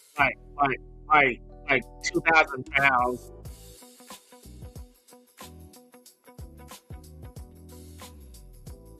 These cars are really heavy. They're not like Indy cars. Indy cars are much lighter and they're more nimble and they can go way faster. But if you hit a wall with an Indy car, they're pretty much destroyed. These cars, like these cars, they can take a beating, and that's just goes like with the safety of like these cars and the Hans device. After the death of Dale Earnhardt, the Hans device was mandatory, and it's saved a lot of lives. The amount of crashes we've seen over the years, and the drivers can just walk out and get out like it was nothing. Like that year, Austin Dillon went into the catch fence. That car was completely destroyed. It went into the catch fence, and it literally just obliterated the car, and he literally walked out like it was nothing.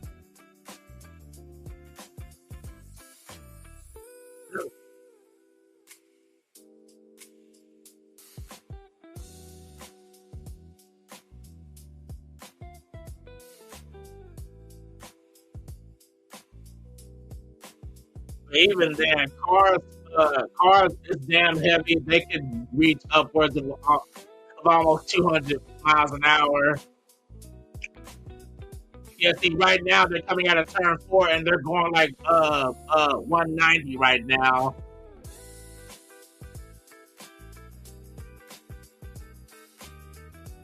If these cars didn't have restrictor plates, they would definitely clear like probably 210, 215 easy if they didn't have restrictor plates.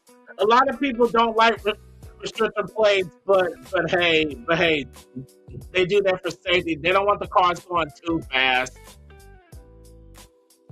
They want them fast, they don't want them too fast. And another thing about NASCAR safety regarding the safer barrier, the wall around the track it's made to absorb like hard impacts.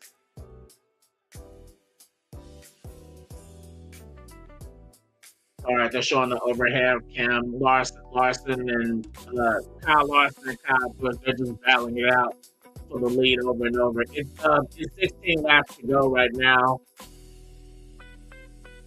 And oh boy, they're catching up on a lap car. They're catching up on Chase Briscoe to put him another lap down. So he's going to be 11 laps down. He's moving down to the inside to let the entire field pass him on the outside. Yeah, he's definitely off the pace. His chance to win this race is completely shot. And they just put him another lap down. So now he's 11 laps down. Yeah, the only way Chase Briscoe to make the only way Chase Briscoe can make up any sort of ground is if he other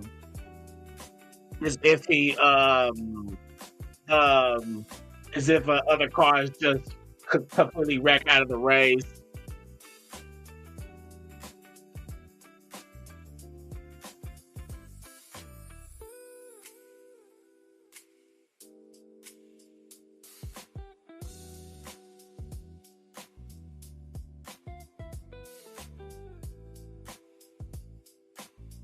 Okay, now we see Justin Allgaier coming up behind Ryan Blaney and SVG.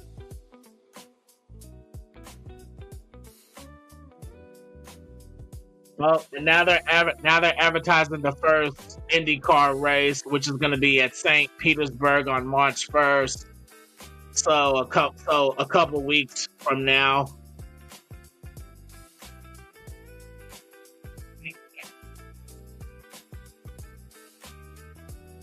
The fastest racing on Earth, the Grand Prix at St. Petersburg.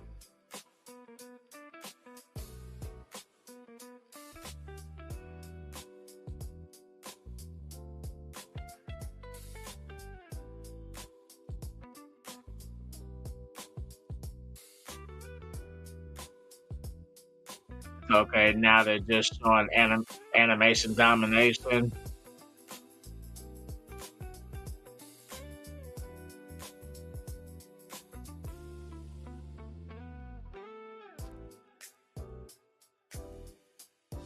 Oh God.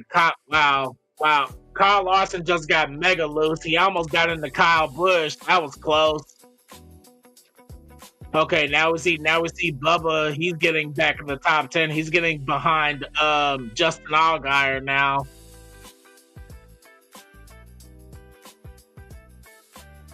Kyle Larson just switched to the outside, so now he's getting now we got a new leader on the inside line. That's Denny Hamlin. He's getting pushed by Justin Allgaier. Breaking Denny Hamlin and Kyle Busch, they used to be teammates.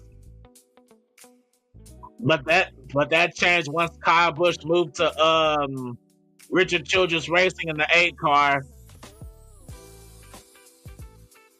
And oh boy, now that inside line is trying to come up here.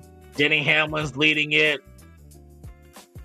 God, if there's only one driver that I don't want to win this race, it's Denny Hamlin. Yeah. A lot of my NASCAR buds, they don't really care for Hamlin, but considering like what he went through at the end of last year, I'd say that that I probably wouldn't mind him winning this race. He's got his father's name on top of his car, Dennis Hamlin. Okay, all right. Now we see Denny Hamlin moving to the inside. They just put two. They're about to put 2 more cars another lap down. That's Casey Mears and Connor Zillage. So Casey Mears, I don't know how many laps down he is, but once the field gets around Connor, he's going to be 5 laps down. And they're getting around them now. They just put Casey Mears another lap down, and they just put Connor a lap down. So now he's 5 laps down. So yeah, I think his chances to win are pretty much shot now. The only way Connor can come back is if caution screen caution. If you're a NASCAR fan, then you know what that means.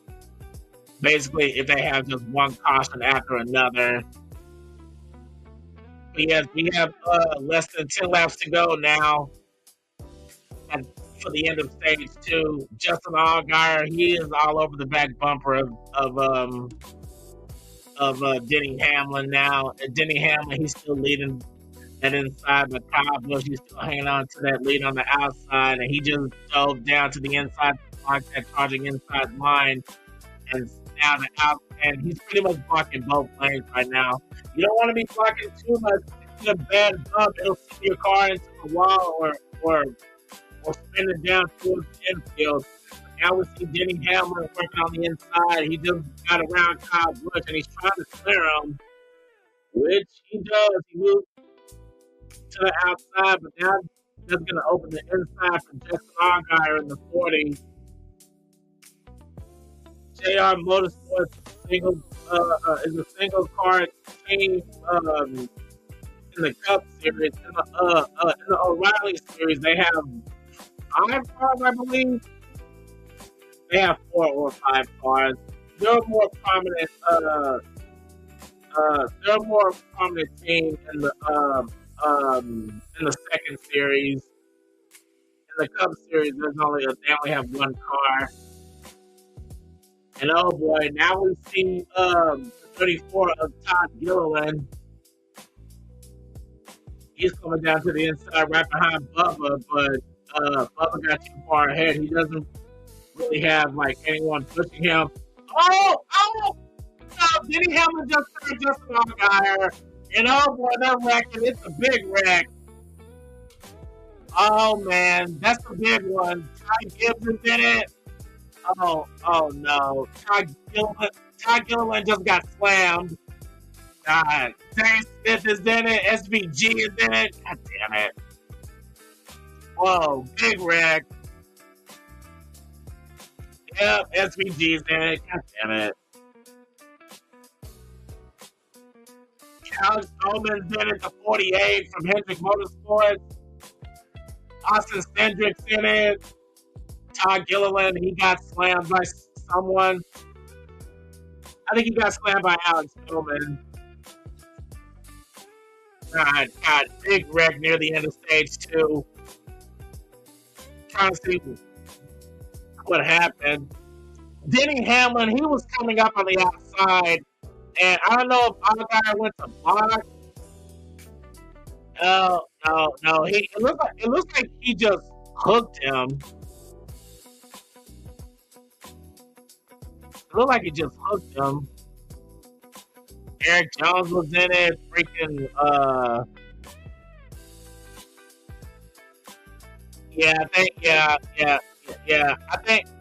I think Allgaier went to block and misjudged him, and then that made Denny turn him. Ryan Blaney got a little piece of it.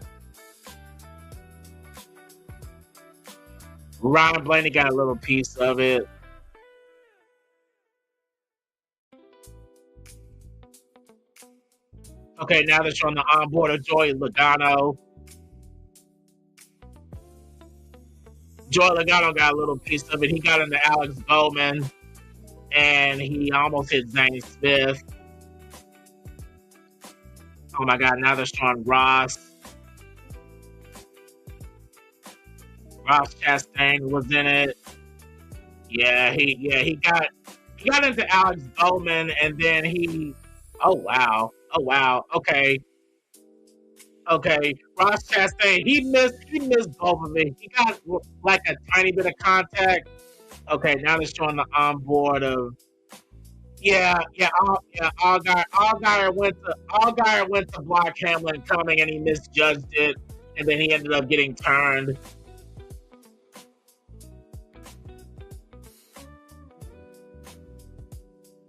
He just misjudged how close he was, and then he got slammed by John Hunter Nemechek. Okay, Allgaier, he just misjudged the distance of like where he was to throw the block. Like I said, you don't want to block too much because you'll end up getting turned. Man, Austin Cindric in the 2, he got a lot of damage. And Alex Bowman, his car's on the tow truck, so the 48 is pretty much going to be done. Alex Bowman's going to be out of this race. John Hunter Nemechek, he's got some front end damage to his 42 car after he slammed into the back of Justin Allgaier.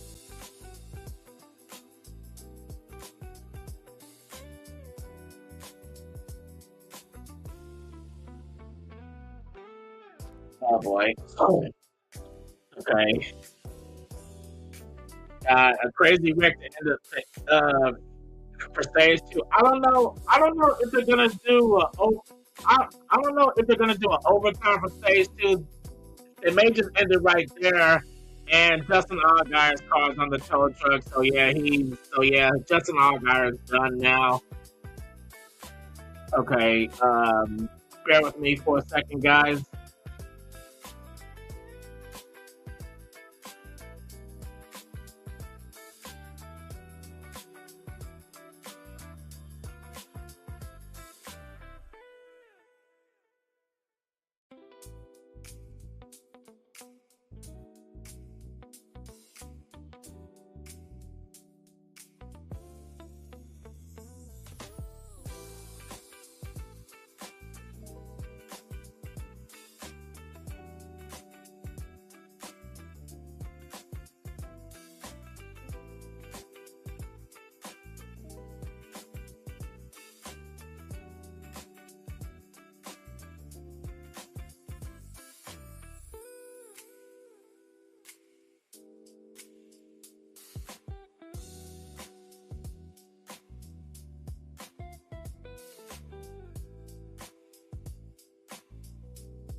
All right.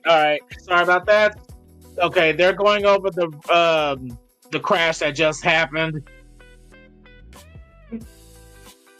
Cars involved in wreck: Ross Chastain, Austin Cindric, Kyle Larson, Kyle Busch, Denny Hamlin, Ryan Blaney, Joey Logano, William Byron, Todd Gilliland, and Riley Herbst. Zane Smith, Justin Allgaier, Cole Custer, John Hunter Nemechek, Eric Jones, Alex Bowman, Ty Gibbs, Corey Heim, Michael McDowell, and Shane Van Gisbergen. But yeah, that was the big one. And yeah, they went ahead and ended stage 2 with that caution. So Bubba Wallace, he will take the green and white checker for stage 2. Okay. And now into the final stage. We're probably gonna restart with 70 laps to go. And yeah, it's really like overcast right now. So they're trying. So the race is official. They passed the halfway point. Anytime a NASCAR race goes past the halfway point or at the end of stage 2, it's deemed official. So if it starts raining and they have to call the race, whoever's leading at that time will be the winner.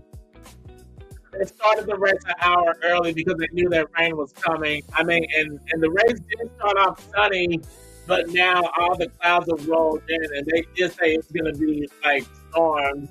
I mean, they already got the track like on because the clouds are coming.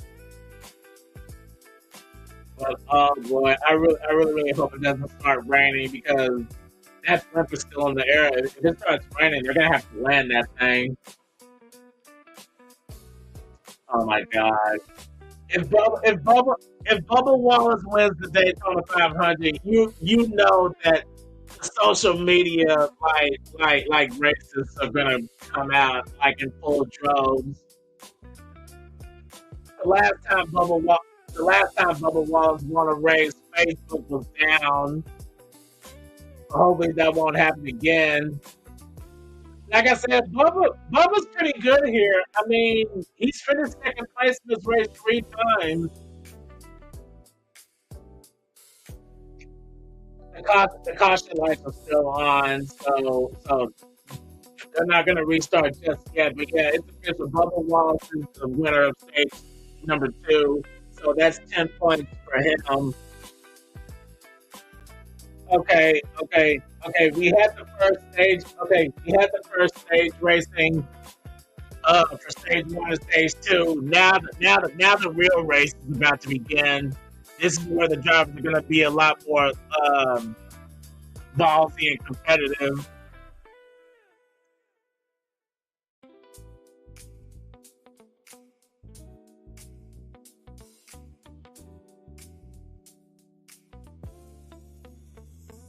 Okay, making sure I got this together.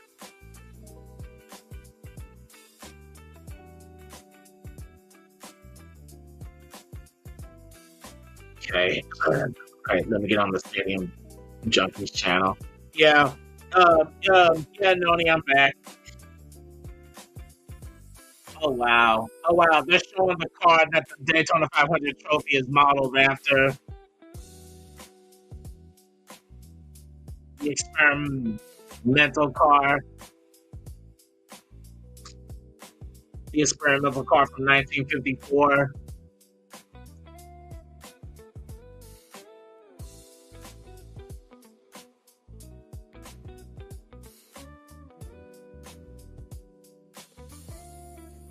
The thing about the Daytona 500 trophy, what makes it so unique is that they have every single past winner of the 500 engraved in that trophy. Every single past winner from the track's history. Okay, now they're showing all the drivers coming down pit road. Bubba Wallace and Tyler Reddick, who are teammates, Ryan Blaney, and they're showing Kyle Busch as well.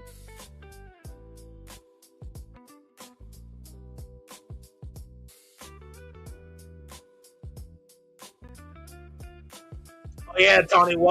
Oh yeah, Tony, what up? I'm sure that you're pulling for Bubba. Yeah, let's go, Bubba. I thought so. Yeah, Tony. Yeah, big Tony Lopez, a big fan of Bubba Wallace here, and he did come out first. He took 4 tires, and oh man, Corey Heim, he came out in second place. Wow. Corey Heim had a really good pit stop. Oh my God! Imagine if Corey Heim somehow won this race. That'd be insane. That would be crazy if he won that race.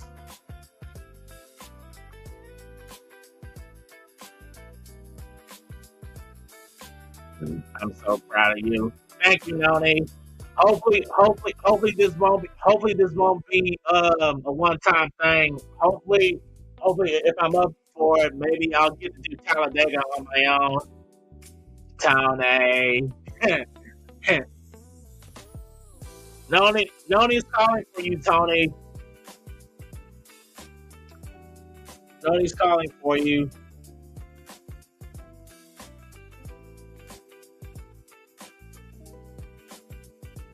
It's looking good.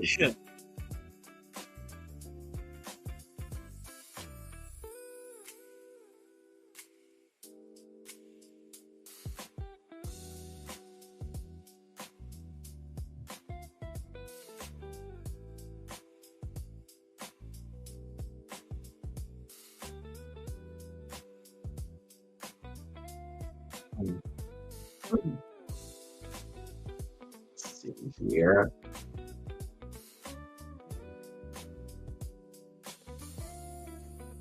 Okay, they're just on commercials.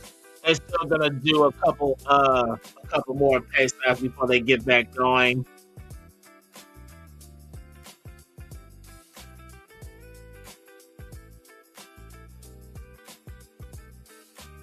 He's doing a good job. We raised Trent well. Hardy, hard. They grow up so fast.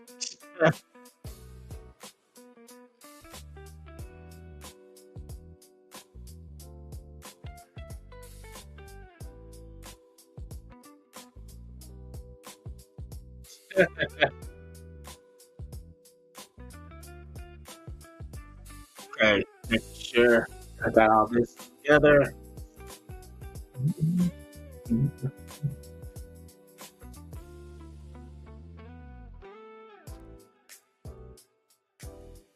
We have ran over 130 laps of this thing, and we got 70 to go. Or less than 70 now. We're probably going to restart with probably either 68 or 67 to go. But hey, a lot can happen in 67 laps. Hopefully we don't have a red flag, because there was a red flag in the O'Reilly race yesterday because of a big crash.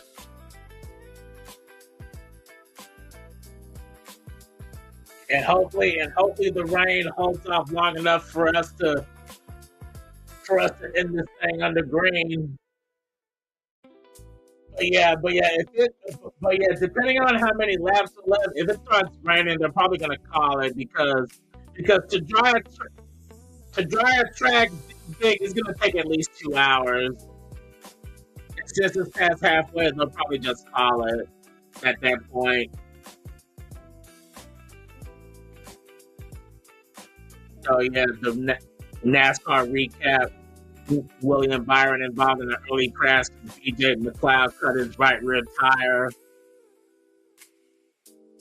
Then Kyle Busch made a great save. He got loose and almost turned down onto Brad Keselowski, but they saved it. Shane Smith won stage 1. Then we had a crash on lap 85 that involved Ty Gibbs, Connor Village, Chase Briscoe, Austin Dillon. Then we had the big one that just happened with Justin Allgaier, Denny Hamlin, Joey Logano, Alex Bowman, a number of drivers, and that gave the stage win. The stage 2 win to Bubba Wallace. I'll be back when I get other than the laundromat. I'll pull you back up. Okay. Yeah, dude. Yeah, dude. Take your time. Do what you need to do. Do what you need to do. I got Noni to keep me company. Wish you do more though. I'm sorry, Noni. I love you.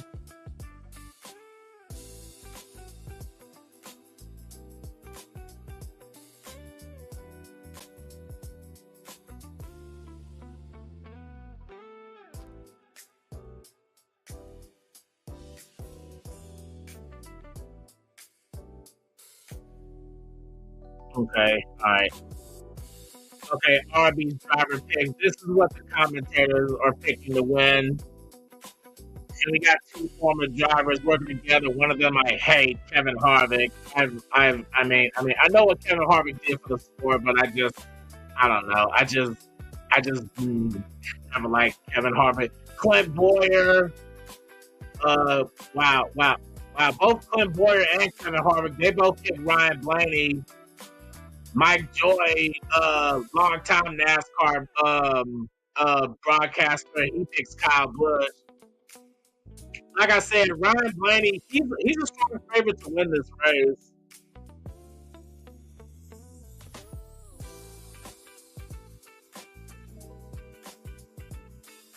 Noni, don't tempt me. I gotta behave for the crowd. Don't tempt me.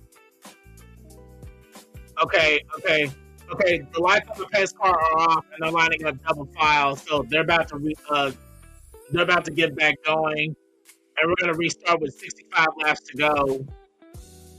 It isn't. I mean, 65 laps. That's still a few laps, and a lot can happen in 65 laps. They're gonna have to come down pit road at least one more time. They're going to have to come down pit road at least one more time if another wreck doesn't happen. Oh my God. Wow. Almost all the cars from fucking 2311 Racing are up here. Freaking Corey Heim is in second. Bubba is leading. And right behind them, they got Riley Herbst. The only one who's not up there is Tyler Reddick. He's all the way back in 15.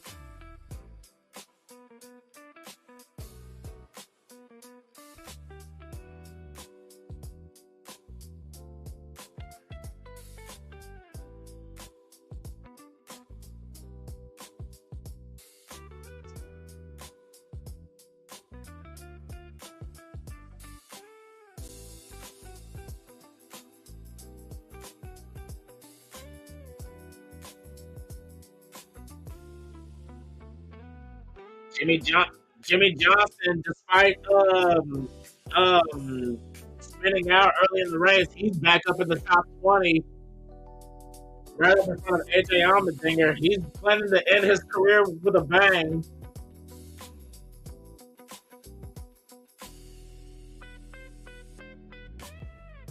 Okay, the green flag is back out. And oh man, they're running dangerously close on the inside.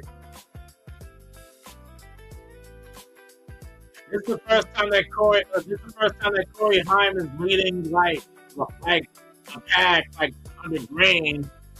So hopefully he can hang on to it. Bubba, he's still leading on the outside, trying to show him how it's done. Can Corey Heim lead a lap? I don't think Bubba's gonna let him. No, he backed off. Okay, so Bubba just led that lap. Oh man, they're running super close. Like I said, once stage 3 starts, the final stage, this is when the field gets a lot more rowdy.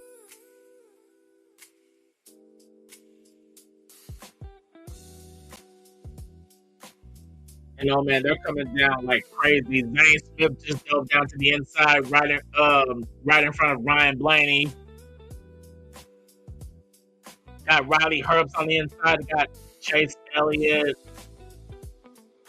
Christopher Bell, and Denny Hamlin all together. Noah Braxton's up there now from front row. Oh, Corey Haim got a charge on the inside, and that's going to be a point for him. He just led that lap.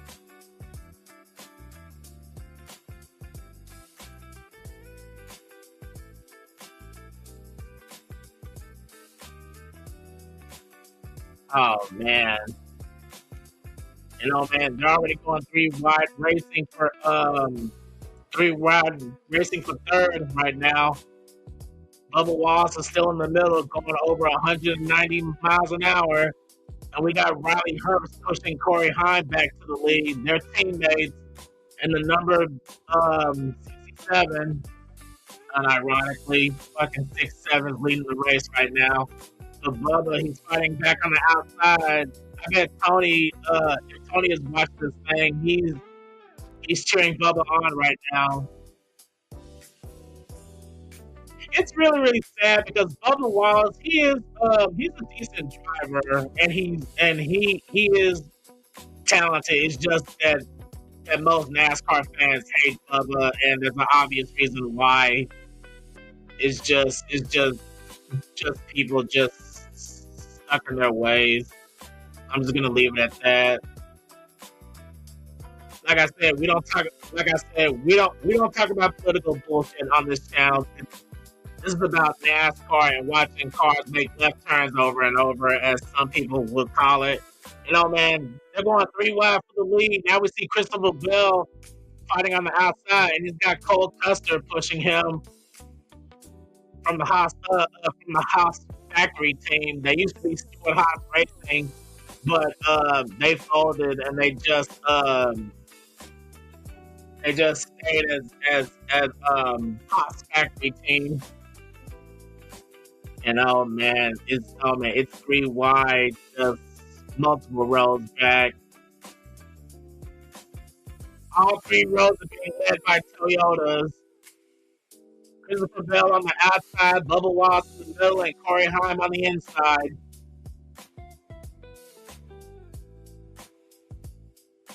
And they're running incredibly hard.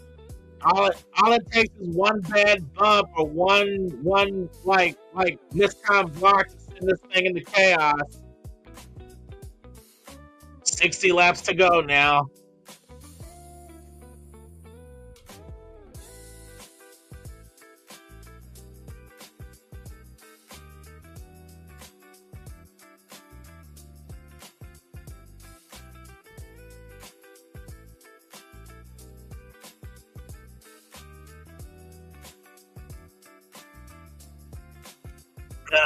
Gotta get a drink from my throat. This is the most I've ever talked on stream. And they're all running super close here. Bubba's trying to retake the lead away from Corey Haim. Okay, now they're advertising the Toyota Race and Development TRD for Toyota. The pace car is a Toyota, and the top 4 cars running, they're all Toyotas.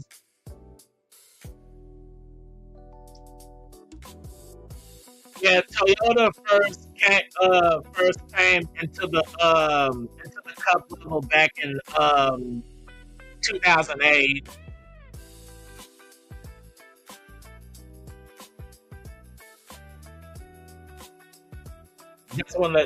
That's the first year that they started using the car tomorrow. The Toyota has been in NASCAR for like a while. I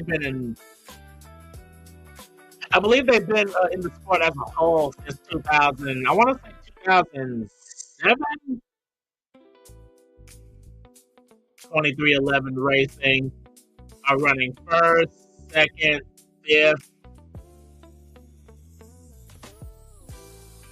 First, second, and fifth. Right now, there's one more. I don't know where Tyler Reddick is. I don't know if he's still running 15th. No, he dropped down to 17th. Okay, he dropped down to 17th.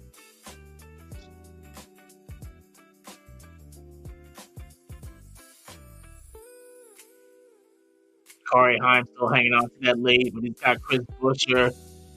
Chris Buescher's pushing up Bubba through the middle.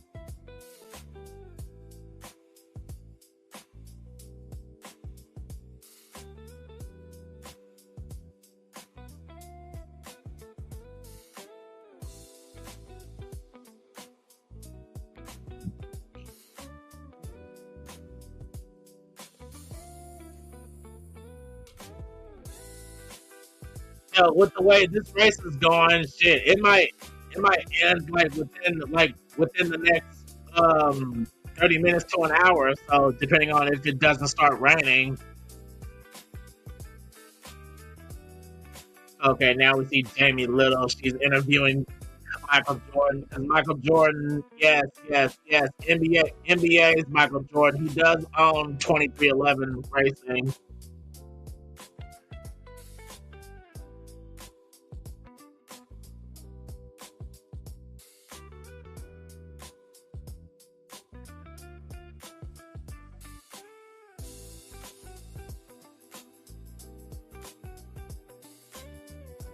Oh my God, they're still going 3 wide, some rows back. They've been doing this for like the last 6-7 laps. Yeah, they're showing the speedometers of the cars right now. They're in the middle of turns 3 and 4 right now, and they're going 180 miles an hour. Now, I'm sure Jeff, Tony, and Noni know like how fast people drive in Texas.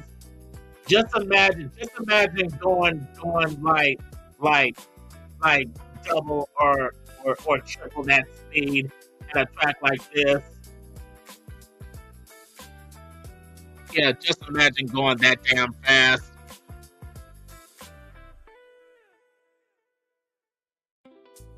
Okay, sorry about that. I had to unplug that for a second.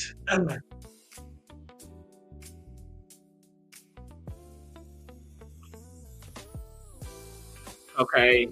Now we got Christopher Bell trying to take the lead on the outside. But yeah, nothing's really changed right now. They're keeping it 3 wide and they're keeping it together for a long while. Everyone is just staying content. Just the 3 Toyotas just having a banger time.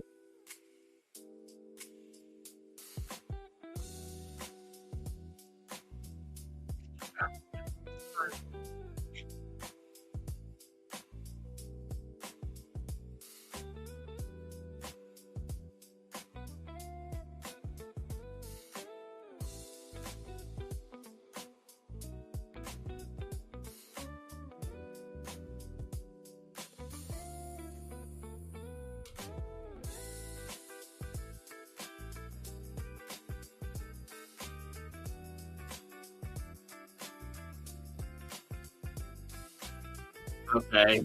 Now we got Christopher Bell fighting back on the outside once again, and they try to sell it back to 3 wide. I mean, they get a little bit of a push like from the exit of the corners, but the inside is just catching back up.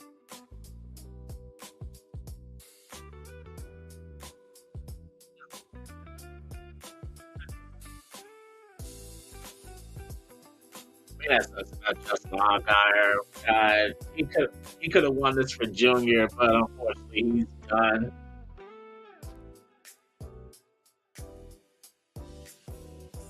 Okay, now they're showing the Kubota commercial.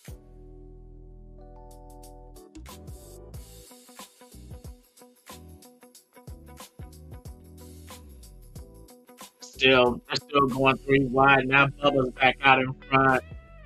Yeah, honestly, the lead is just shifting between the 3 Toyotas. Bubba Wallace, Corey Heim, and Christopher Bell. They literally just keep switching back and forth. They're probably not gonna start getting more ballsier until like there's probably under 30 or 20 left to go.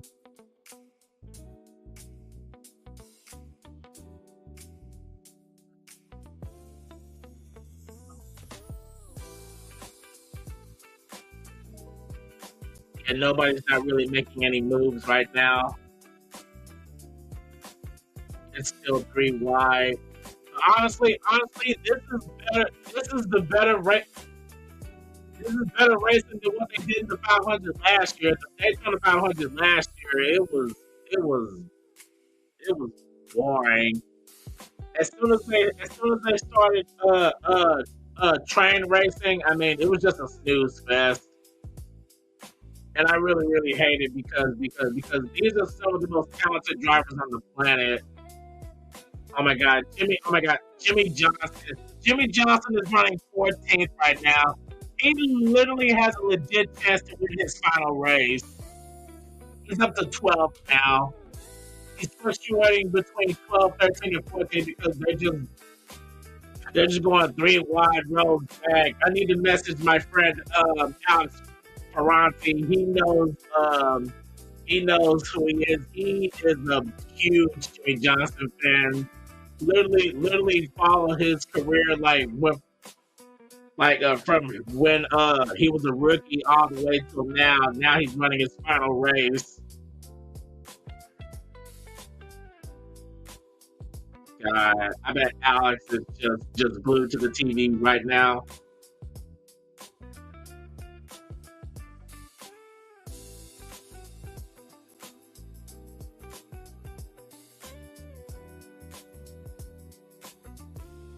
Oh my God, it would be something if Jimmy Johnson won this race.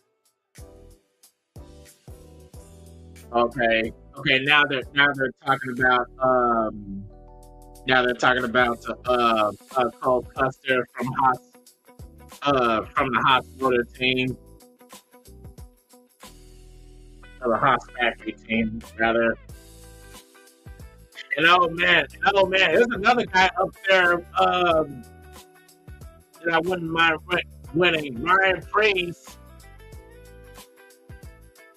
Yeah, Ryan Priest. 2 seasons ago, he had a really bad flip at Daytona. He barrel rolled down the back straightaway, and after that race, that's when they got rid of the grass. They got rid of the grass because of that huge flip. They replaced it with concrete.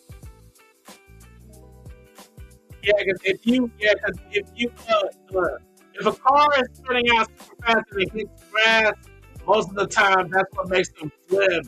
But they added some new roof.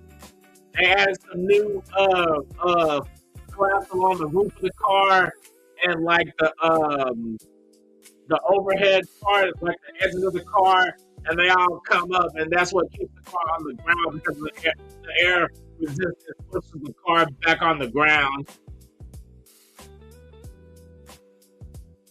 And it keeps them from flipping, and it overall makes the car safer.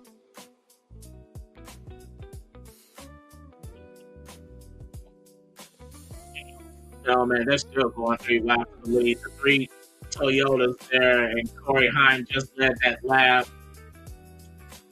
Like I said, the lead it keeps changing between the 3 Toyotas. No one else has made a move to the lead yet.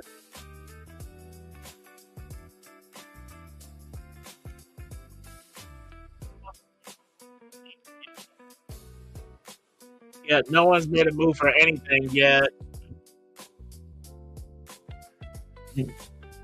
Now they're starting the rear camera above one. They're starting to back off a little bit, but they're doing that to try to get more of that slipstream. But the high line is dropping back a little bit.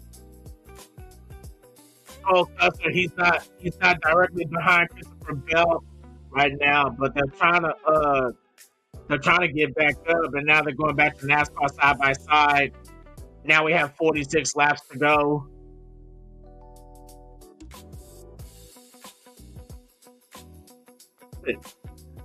My friend Ferranti said he just wants Johnson to survive.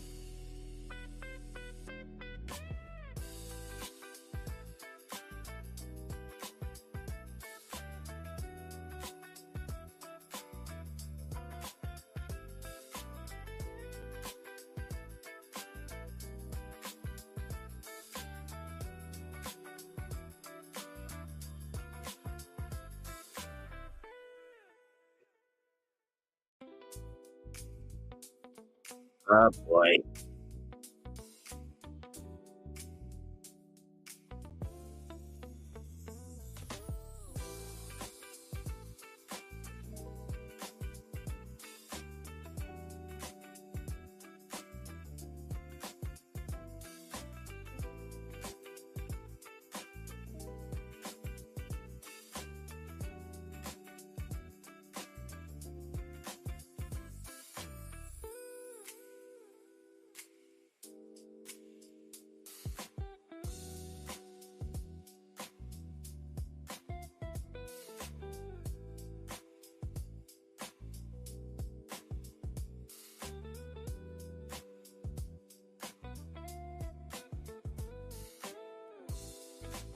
Okay.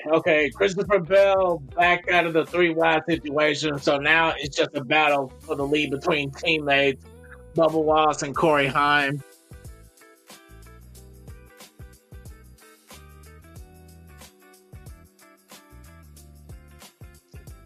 Oh boy. Now we see Riley Herbst trying to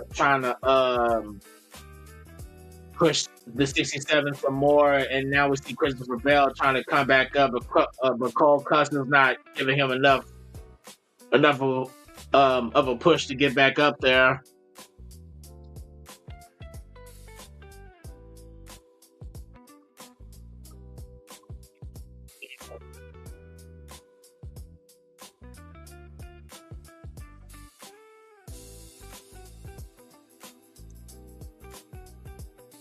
Oh man, they're running incredibly hard as the laps are winding down. Like I said, they're gonna have to if another caution doesn't come out, they're gonna have to come down pit road at least one more time.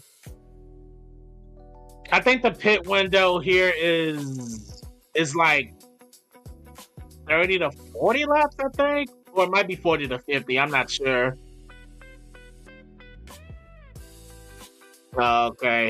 Okay, now they're interviewing Justin Allgaier.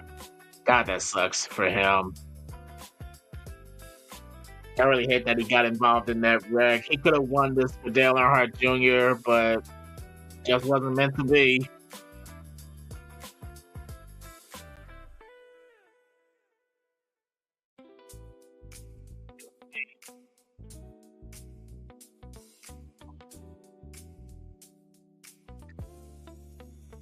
Oh, yeah, they're showing the replay of the crash that took him out earlier.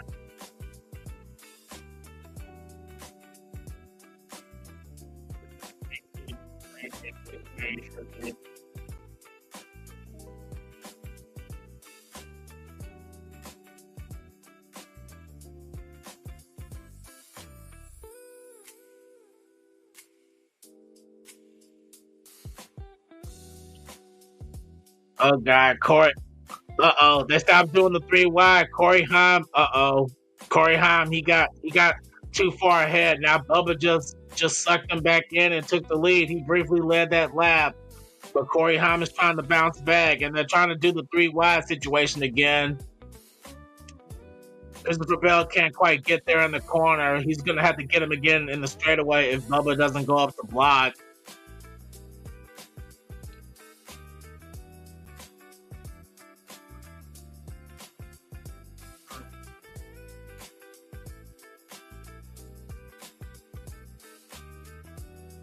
Yeah, Jimmy Johnson's up to 12th place right now. AJ Allmendinger in the 16. He's in 16th right now. 16th in the 16. Yeah, lap since last pit stop. These guys, These guys are already 30 laps on their tires. They're definitely gonna have to come back one more time to top off. They don't have enough fuel to make it to the end of the race.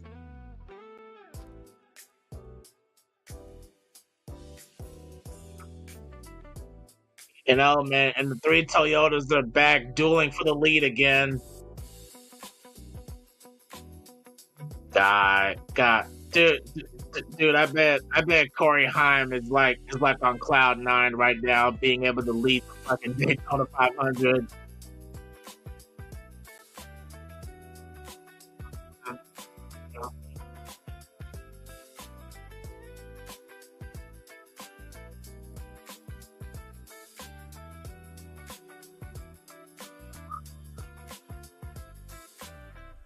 Oh boy. God. Just look at this top 10. Bubba Wallace, Corey Heim, Christopher Bell, Chris Buescher, Riley Herbst, Cole Custer, Josh Berry, Ryan Preece, Chase Elliott, and Noah Gragson. The only cemented drivers in the top 10 right now are Bubba Wallace, Christopher Bell, and Chase Elliott.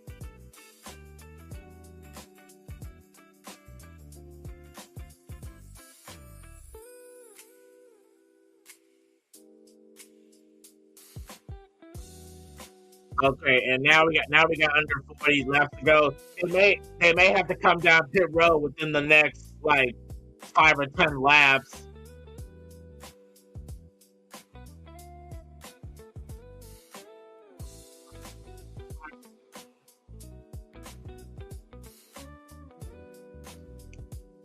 So far so good. They haven't really caused any troubles lately.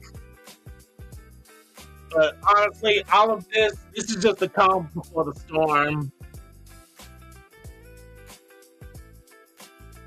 When it's about to throw down, it's gonna throw down.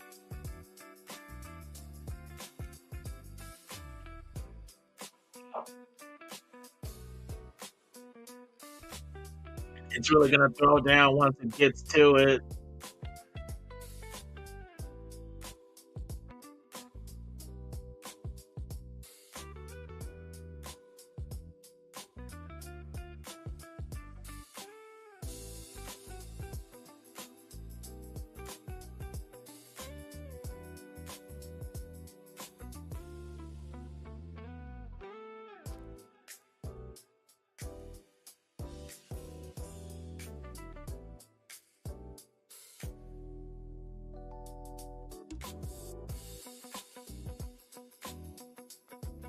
Dude, I just wonder which driver is gonna try to make the first ballsy move, but they probably won't do that until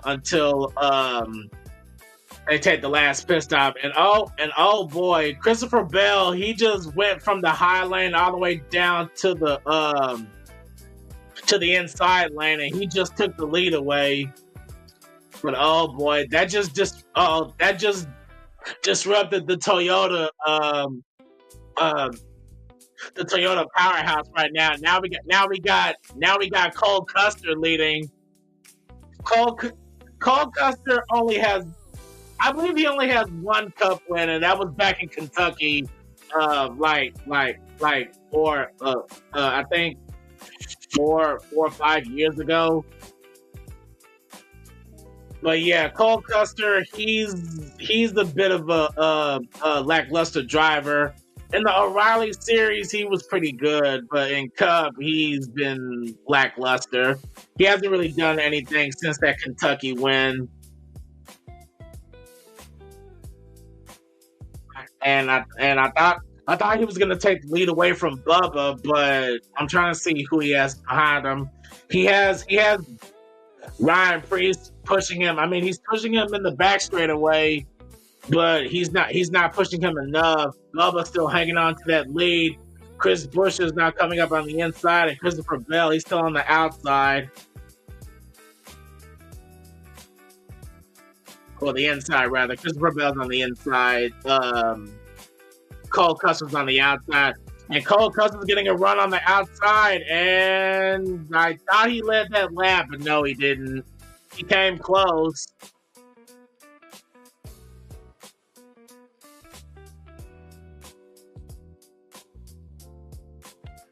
Oh my god. Cody Ware is almost in the top 10.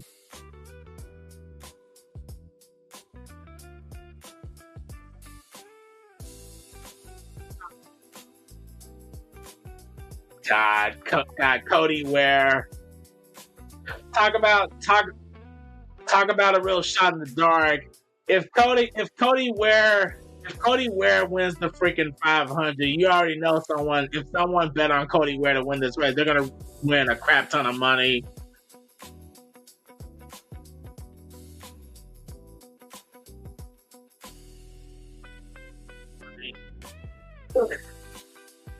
God. Okay, now Bubba Wallace, he's defending all 3 lanes right now. They're coming up on a car. I'm trying to see who that is. They're coming up on a car. They're coming up on a couple cars. I think that's Austin Dillon. He's just like the hood of his car. Yeah. I think that's Austin. Yeah, that's Austin Dillon. Okay, well, that's gonna shuffle up the field a little bit.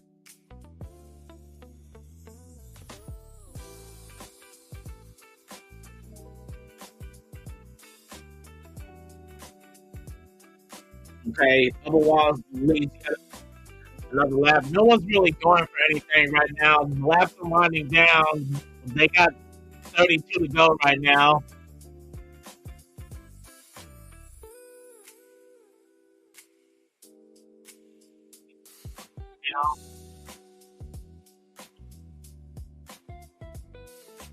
Okay.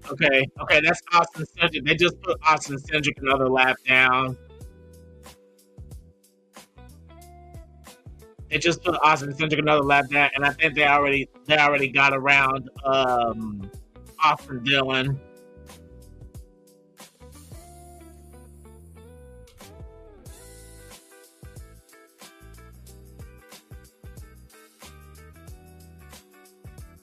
Dude, Cole Custer is doing everything he can to try to get around Bubba, but he's just not getting enough of a push from Ryan Preece yet.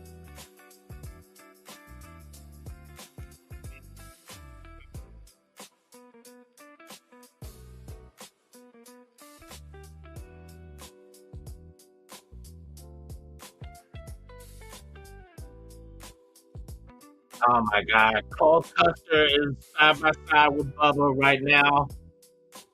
He's trying. I mean, he's got a bit of a run, but he can't get around Bubba unless Ryan Preece pushes him. But now here comes Preece. And will Cole Custer lead this lap? No, he still didn't lead it. Bubba's still hanging on to the lead, but now here comes Christopher Bell on the inside. But no, Bubba, he's staying in the middle still.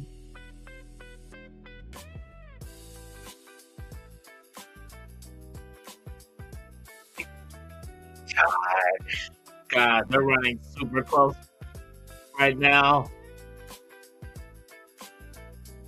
What I'm wondering is who's gonna be the first driver to come down? Who's gonna be the first driver to come down and come to pit road, or they're trying to wait on a caution? And oh man, now Cole Custer's getting a push from Ryan Preece, but he's still not able to lead. He's trying, but he just doesn't have the run.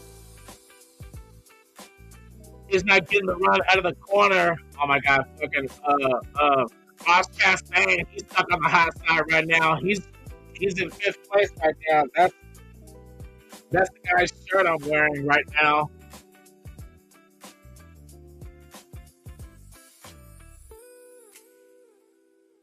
Oh, they're showing highlights from the second dual race a couple nights ago.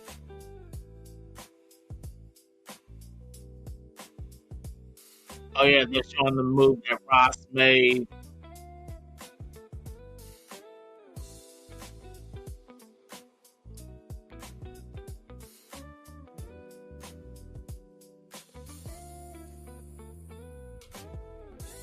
Twenty-eight laps to go. The laps are winding down. At this rate, we're definitely gonna finish before the rain shows up.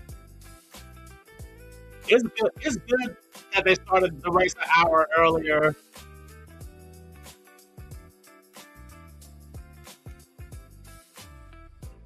Oh my God, Bubba, he's trying to do everything he can. Dude, I really want Bubba Wallace to win this race just to see all the crybabies on Facebook come out and say how this race was rigged, because there are some people saying, there was one comment on social media saying that they literally started this race early to give Bubba a better chance to win, so the rain will really come like when he's leading. Like, I'm just like, or maybe they actually want to get some races done before the rain shows up, so they don't have to reschedule the race again like they had to do for the last 3 years in a row.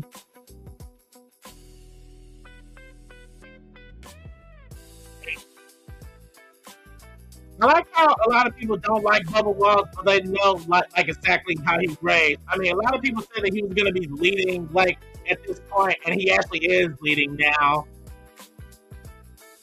And yes, Daytona 500 career, 8 races, 3 top 10s, and he finished 2nd place. 3 times. He finished second place 3 times in this race. So he does have a really good chance to win. You got 26 laps to go. I just really hope that nobody cuts a tire again. And when the hell these guys are gonna come down pit road.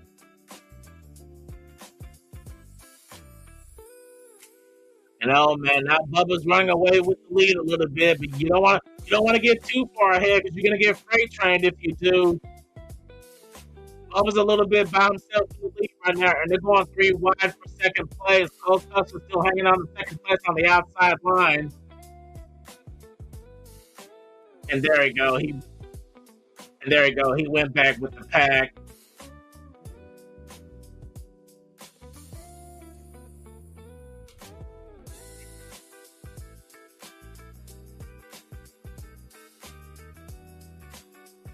Oh my God, that inside line is swirly a little bit.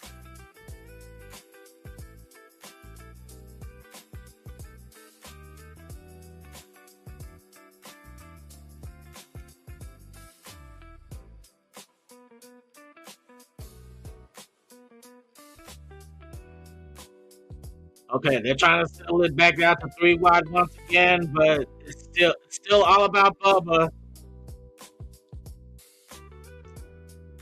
I bet a lot of the NASCAR fans are like that guy from that evil guy from Speed Racing that's saying somebody's dead.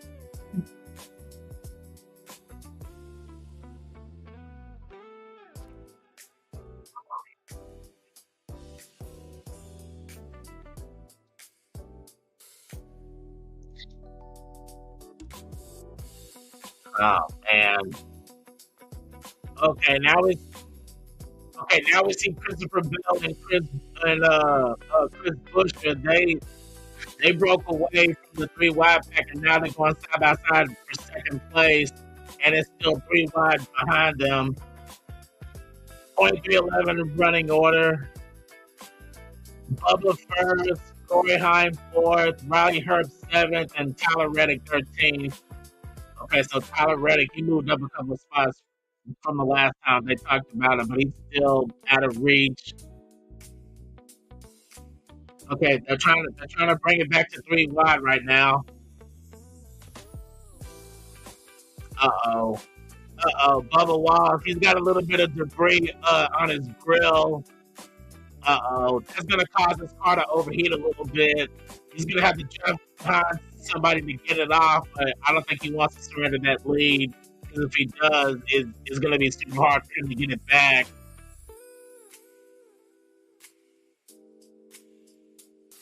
They pushing, but they're not pushing. Okay, they settled it back out to 3 wide now. Cole Custer, he's still trying to do what he can to fight back on the outside. He still hasn't led a lap yet. He's trying though, but Ryan Priest and Ross Chastain are going to have to help him. They just passed another car on the apron. I think that's Austin Dillon. At this point, Austin Dillon, he might as well just park his car because he's basically just running on fumes right now. He's not even being competitive right now. He needs to just park. I'm honestly shocked he's still out there running laps.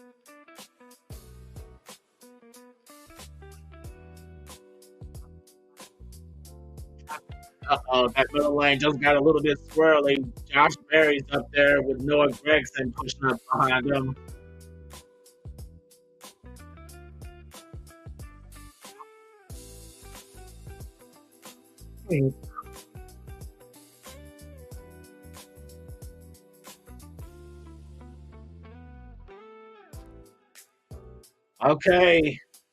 Okay, the laps are starting to wind down. We're about to hit 20 to go. Chris Buescher tried to take the lead from the middle, couldn't quite do it. Bubba still leads. Okay, we got under 20 laps to go. I don't know if these guys Oh God. Okay. They're showing the pit crews. Okay, so there may be a couple drivers getting ready. Okay. Bubba's gonna come down. Christopher Bell is coming down because they showed over their pit crews and Chris Bush just took the lead. Okay, so yeah, they're gonna slow down and come down pit road. So is anyone gonna switch on the tires? And no. All the Toyotas came down. So that's going to give the lead over to the Fords. Chris Buescher is leading the pack of Fords right now. Okay, so yeah, all the Toyotas came down. So this is the final pit stop right now. It all comes it all comes down to this.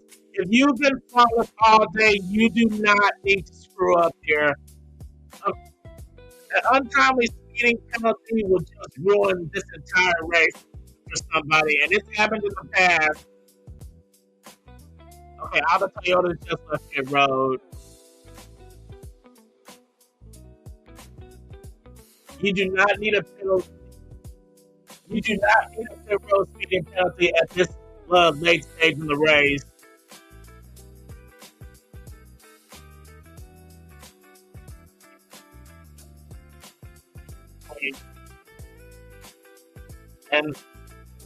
And the rest of the pack, they're still racing. The Chevys are still out there, and the Fords are still out there.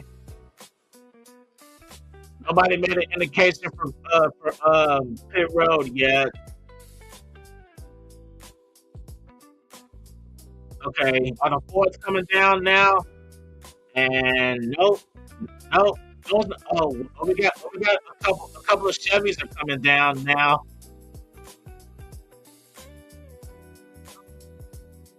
A couple of Chevys came down, and I think a Toyota came down. Oh no! The second set of Toyotas came down. Jimmy Johnson, Eric Jones, and I think that's Denny Hamlin. Yeah, that's Denny Hamlin. Okay, yeah, I was right.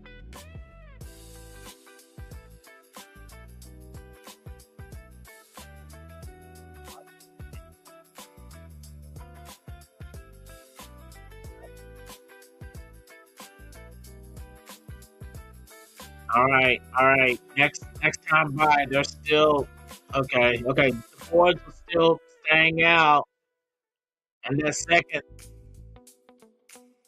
And oh boy, they're catching up on another lap car. Okay, that's Casey Mears. Okay. They're just putting him another lap down.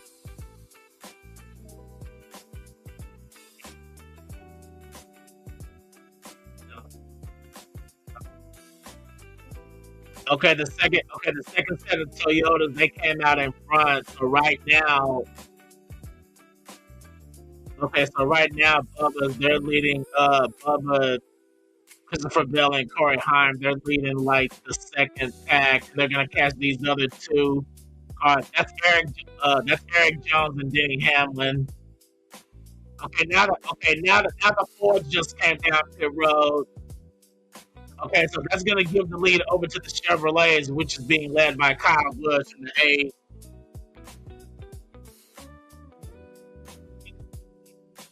Okay, they're gonna have to come down eventually.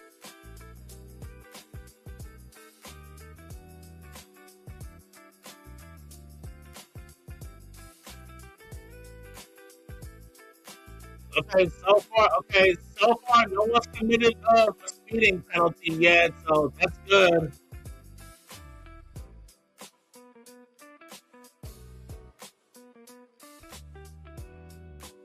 No one committed a speeding penalty yet, so that's good.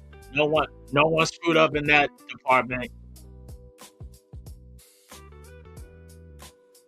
Okay, right now we got Brad leading the Fords out of pit road, and right now leading the Chevys down, we got Ross Chastain and Carson Hocevar. That's one we haven't talked about all day. Carson Hocevar, he was he was really aggressive in the truck race, and unfortunately in the O'Reilly race, he ended up getting wrecked out early. Okay, now some of the Chevrolets are coming down, and oh boy, they had to split freaking Ty Gibbs. They had to split Ty Gibbs there, but now we got Chevrolets coming in. Ricky Stenhouse, Ross Chastain, he came down.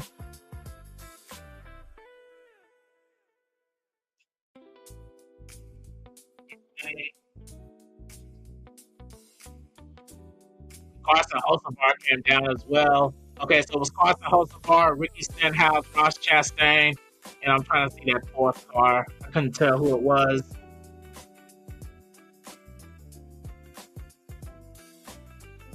Okay, now here comes the rest of the Chevrolets now, and that's going to give the lead over to Joey Logano, but he's going to have to come down eventually.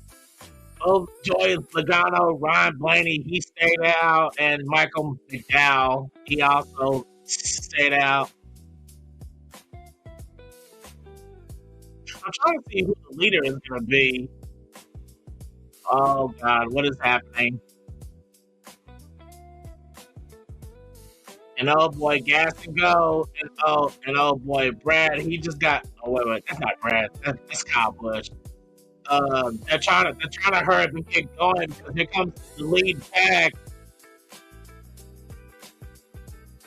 Yeah, here comes the lead pack. They're coming.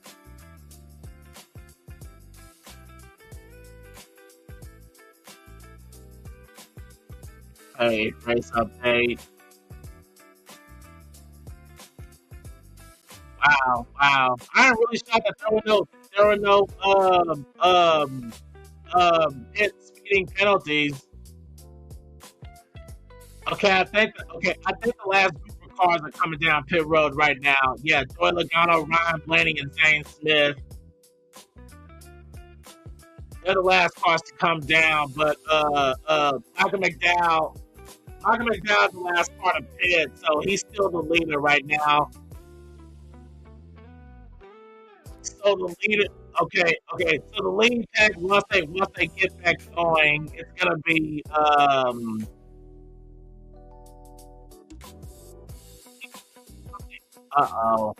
it may be they got split Joey Logano.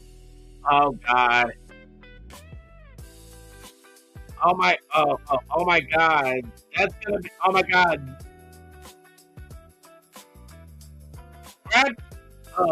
Brad Keselowski is leading right now. Oh my God, Brad is leading right. Well, he'll be leading once Michael McDowell comes down pit road.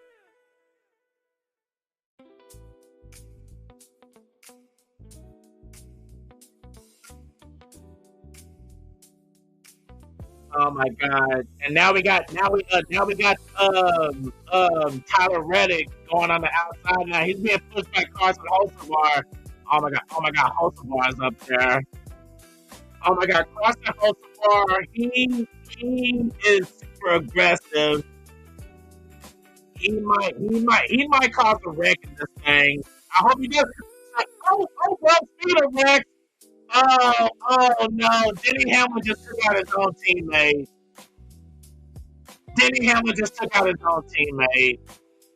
Oh boy! Oh my God! Michael McDowell's still the leader. Oh God!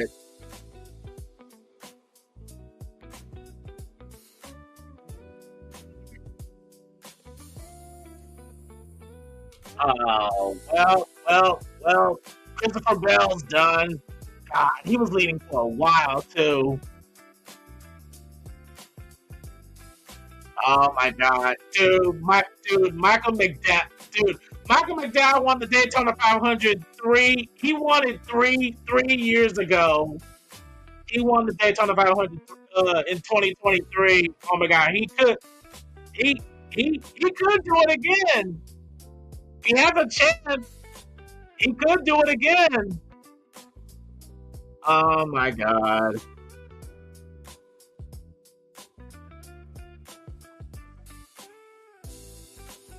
Okay, what happened?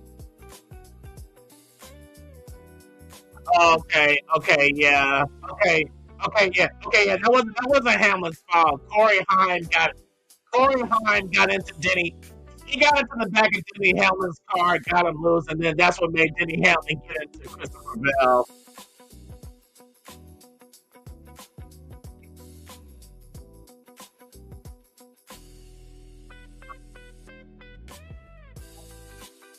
Oh my God. Oh God. This changes everything now. Crap. Now anything can happen now. God, but Michael McDowell, he still has to come down pit road. But the question is anybody gonna go with him? Because they just pitted like a few laps ago.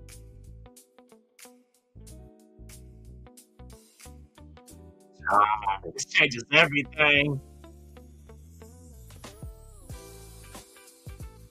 That sucks for Christopher Bell. Oh boy, but this changes everything now.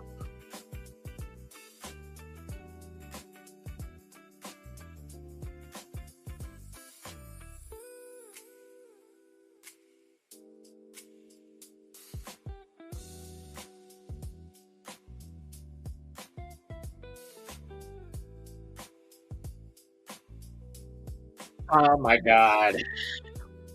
Dude, we got under 10 laps to go. This is about to be a major shit show.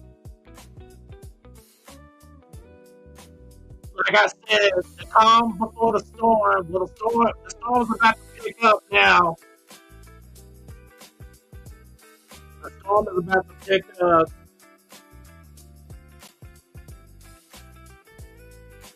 Yeah, what's up, King? I believe we got under. I think we got under 10 laps to go. A crash just happened at a turn 4. A couple of Toyotas got together and Christopher Bell slammed into the wall, so he's pretty much done. Oh my God.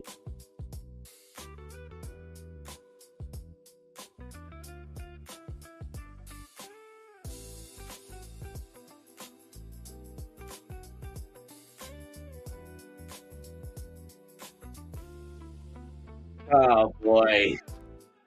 Okay, it's about to get crazy. For everyone who's still here tuning into the stream, thank you so much. This is my first ever big boy stream, and it's almost over. But until then, I'm gonna bring it here to you as best I can. I've been streaming for almost going on three and a half hours now.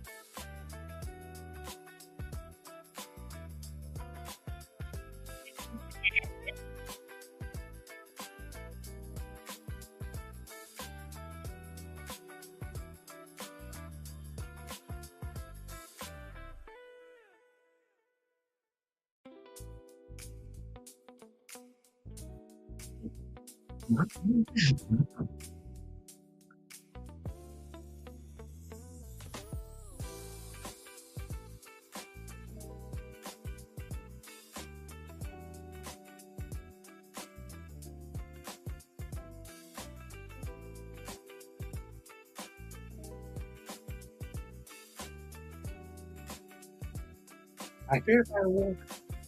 Josh Graham. Okay.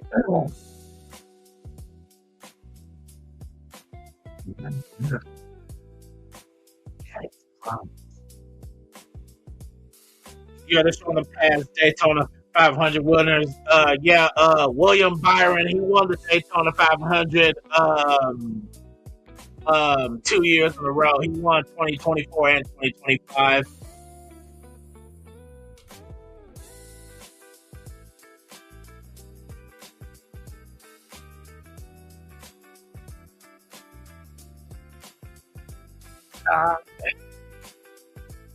It's about to get crazy now.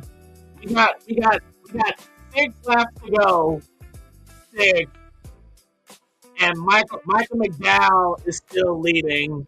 I don't think we're going to go into NASCAR overtime yet, but holy cow! If Michael McDowell somehow wins his second Daytona 500 with a different team, because when he won the Daytona 500 the first time, he was driving the 34 from Front Row Motorsports, and he literally wrecked Joey Logano and Brad Keselowski to do it, even though it wasn't intentional.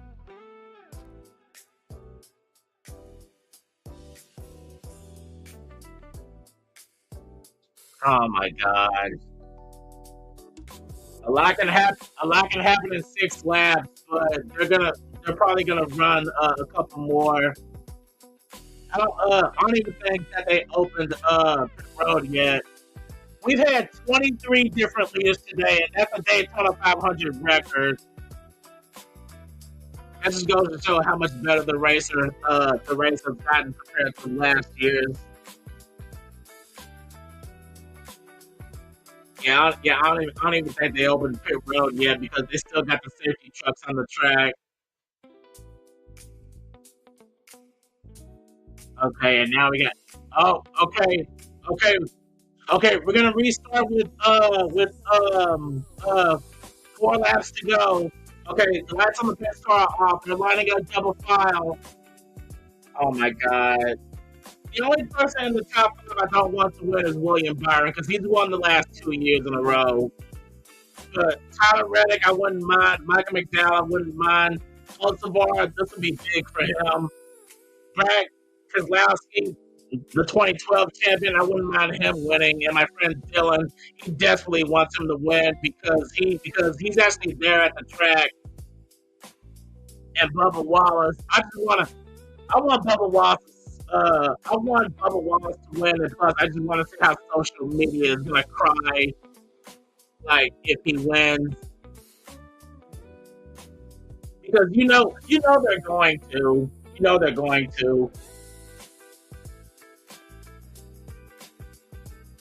We have had 3 races and in NASCAR overtime for the Daytona 500, and hopefully this will probably be the 4th one to end in overtime. We're going to restart with 4 laps to go, and a lot can happen in 4 laps.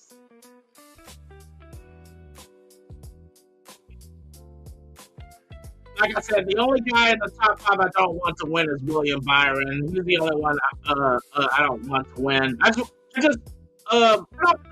like William Byron. It's just that I just want to see a different winner because he won this race the last 2 years.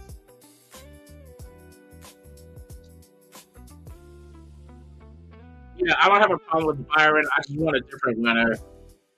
Anyway, the pace car, it's going off on the track. We got 4 laps to settle this. I'm ready, and I hope anyone who's still watching is still here.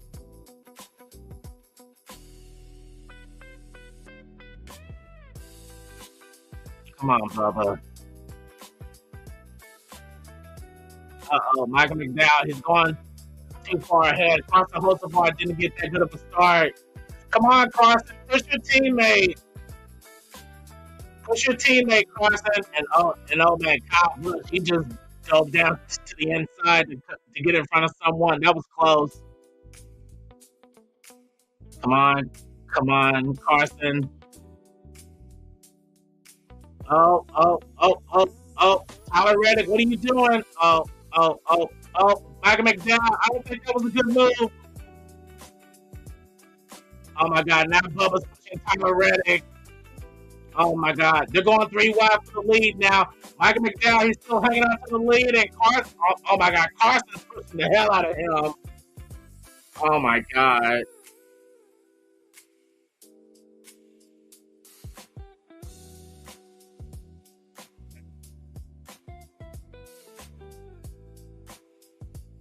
Oh my God, Michael McDowell, he's up there. Oh my God, Joey Logano's up there now. No, get away, Joey. Nobody wants you to win this race either. Oh my God, Eric. Oh my God, Eric Jones is there in the 43. He's up there. Eric Jones is up there. Oh my God, 2 laps to go. Oh, Eric Jones. Oh my God. Somebody's gonna crash. If they make it to the white flag without wrecking, I will be shocked.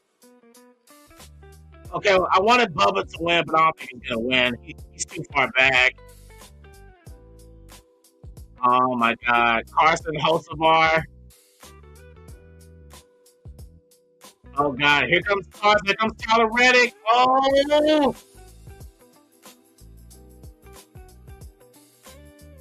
Oh my God. Oh! Oh my God, they actually made it to the white flag. 1 lap to go, sponsored by Credit One Bank. Oh my God. Oh! Oh no! Oh, they're wrecking.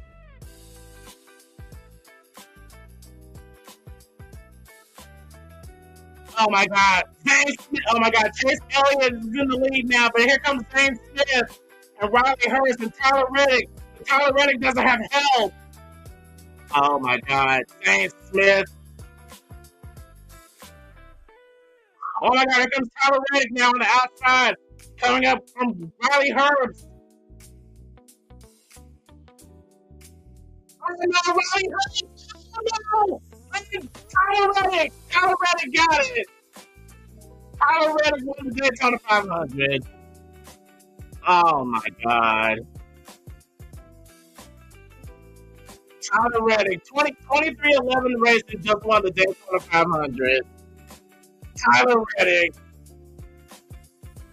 Well, Tony, 23-11 won the 500, but it wasn't Bubba, it was Tyler Reddick.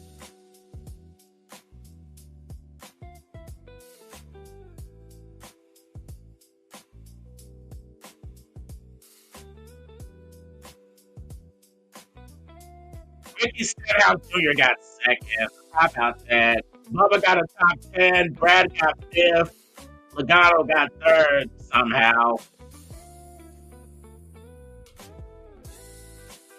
Chase Elliott wrecked across the line, but he got 4th. And Brad got 5th.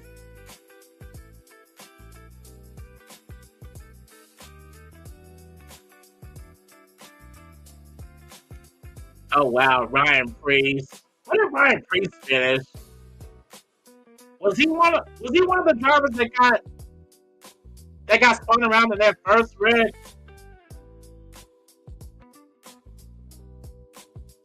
Wow, Tyler Reddick wins the Daytona 500. Let's go. Tyler Reddick wins his first Daytona 500.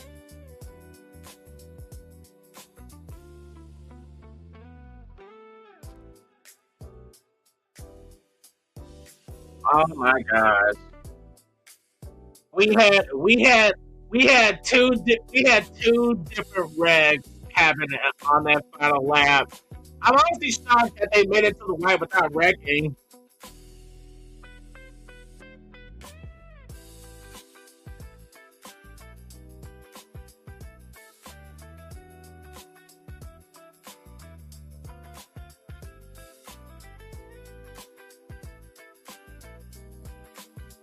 Holy cow.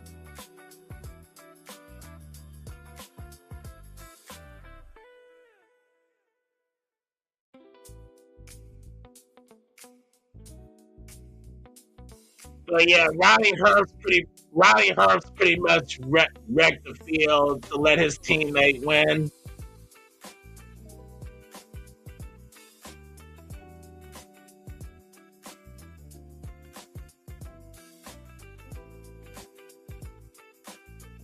That was crazy. That was a crazy finish. Oh man. And they're setting off fireworks even though it's still like not dark enough to really see them yet.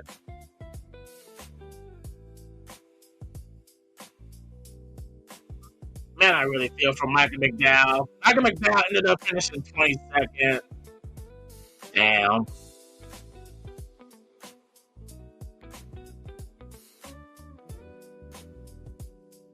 Tyler Reddick, let's go.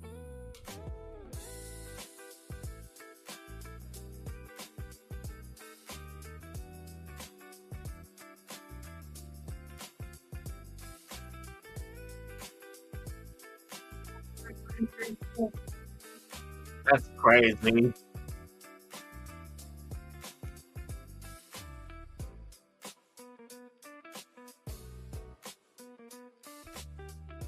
Tyler Reddick wins the Daytona 500. That's his first Daytona 500 win.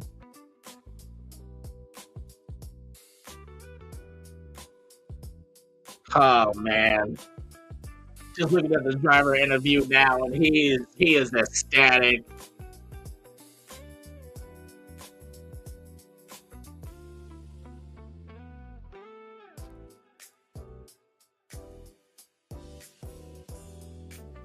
Holy cow.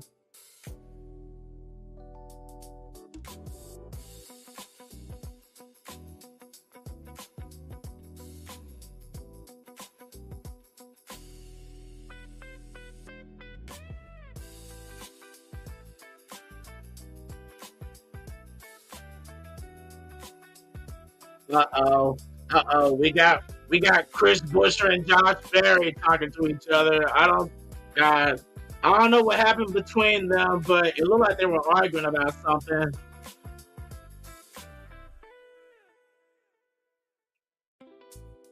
Oh man, though, that was crazy.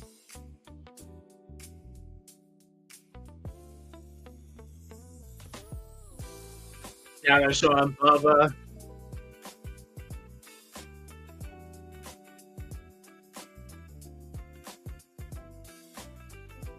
Bubba still got 10th place and a big win for 2311 Racing.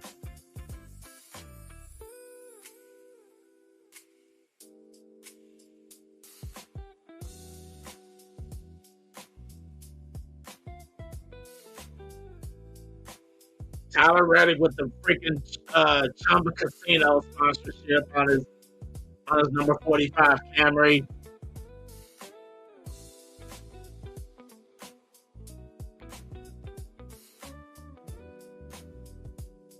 The big move of the race.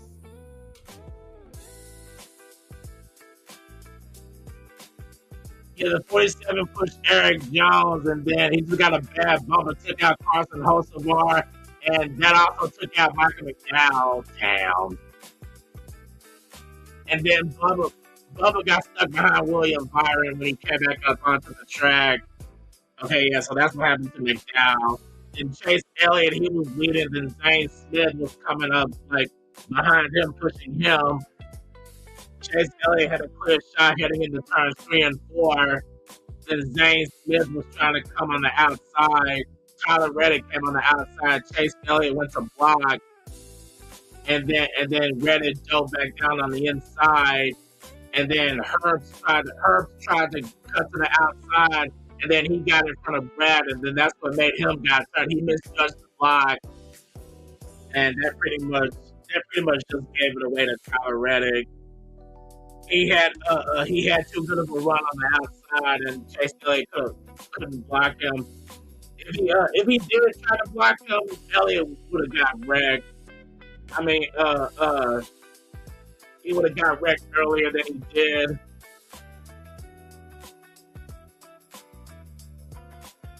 Oh man. Well, race fans and junkies, the Daytona 500 is in the books. Our winner is Tyler Reddick from 2311 Racing. This was fun. I had fun streaming to you guys for the last 3 hours and 41 minutes, and I'm pretty much donezo here. I really wish that my driver, Ross Chastain, would have had a better shot, but hey, that's just how racing is and how it is sometimes. Congrats to Tyler Reddick and the 2311 organization for winning the Daytona 500. And I will catch you guys later. Thank you, everyone, for stopping by. I will leave the channel to Jeff and whatever he desires to do. So I'm out. Daytona 500 is in the books. Will I do another race in the future? Absolutely. How this came out really good. I will definitely do this again, and I might do another gaming thing. For those of you who are members of my NR 2003 series on Facebook, I will be putting up the second to last team that I plan on using for the truck series. So don't forget to check that out on Facebook. And of course, don't forget to like, comment, and subscribe. Check out the Stadium Junkies Media Discord. And don't forget to subscribe to me, TrentTheHedgie. And I will catch you guys next time. Trent Dunham signing out.